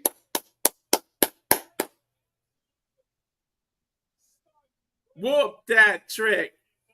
Take a look at the highlights here, DJ. Not Trick Willie. I'm just kidding. Congrats, Trick. You deserve it. Let's look at it. Look at it again. Look, he ricked his eyes there. Then he went for that flapjack. The title was there. The referee had to let it go because that was incidental. The title just happened to be there. And then there it is, the trick shot, the final knee. And then he covered. Look how he made sure Joe Hendry's arm wasn't under the rope, too. That was smart by Trick. The winner and new TNA champ, the only title change tonight. I did say one of these titles were changing. He's literally playing it like a guitar and showing Joe Hendry's face. Battleground history has been made. Wow! Look at the president of TNA staring at Trick. This has been a presentation of Battleground. I love how it ends with rocking ropes in the screen in the hard cam. Let's go. Let's go. Thank you for tuning in to Battleground. Simple and Reliable Studios presents for DeeJay, for the studios. I'm Mr. Reliable. Until next time, tune in. Flip over to AEW now if you would like, because they're still calling that. But my God, there's history. We got a new TNA champion, man. Oh, that's crazy. Unfreaking believable, DeeJay. What do you think of that? Like I said, it's bittersweet. I'm glad they're doing something with Trick. Something they're doing with Trick. It's just, I believe in Joe Hendry. I'm sad it had to come to an end, but now my man's WWE bound. Mm-hmm. You know that contract's coming up soon. If they're taking the belt off him, putting it on Trick, trying to help Trick out, yeah, Joe's out the window. Yeah. With the oh my God, I can't believe that they done that. But thank you everybody for tuning in. We're gonna flip over to AEW. We'll see you. Oh my God, Trick has made history for DeeJay. I'm Walter. Have a good night, folks. We'll see you later. Everyone. Thanks for tuning in. Good night. Go Rocket Ropes. Nice to see him in there.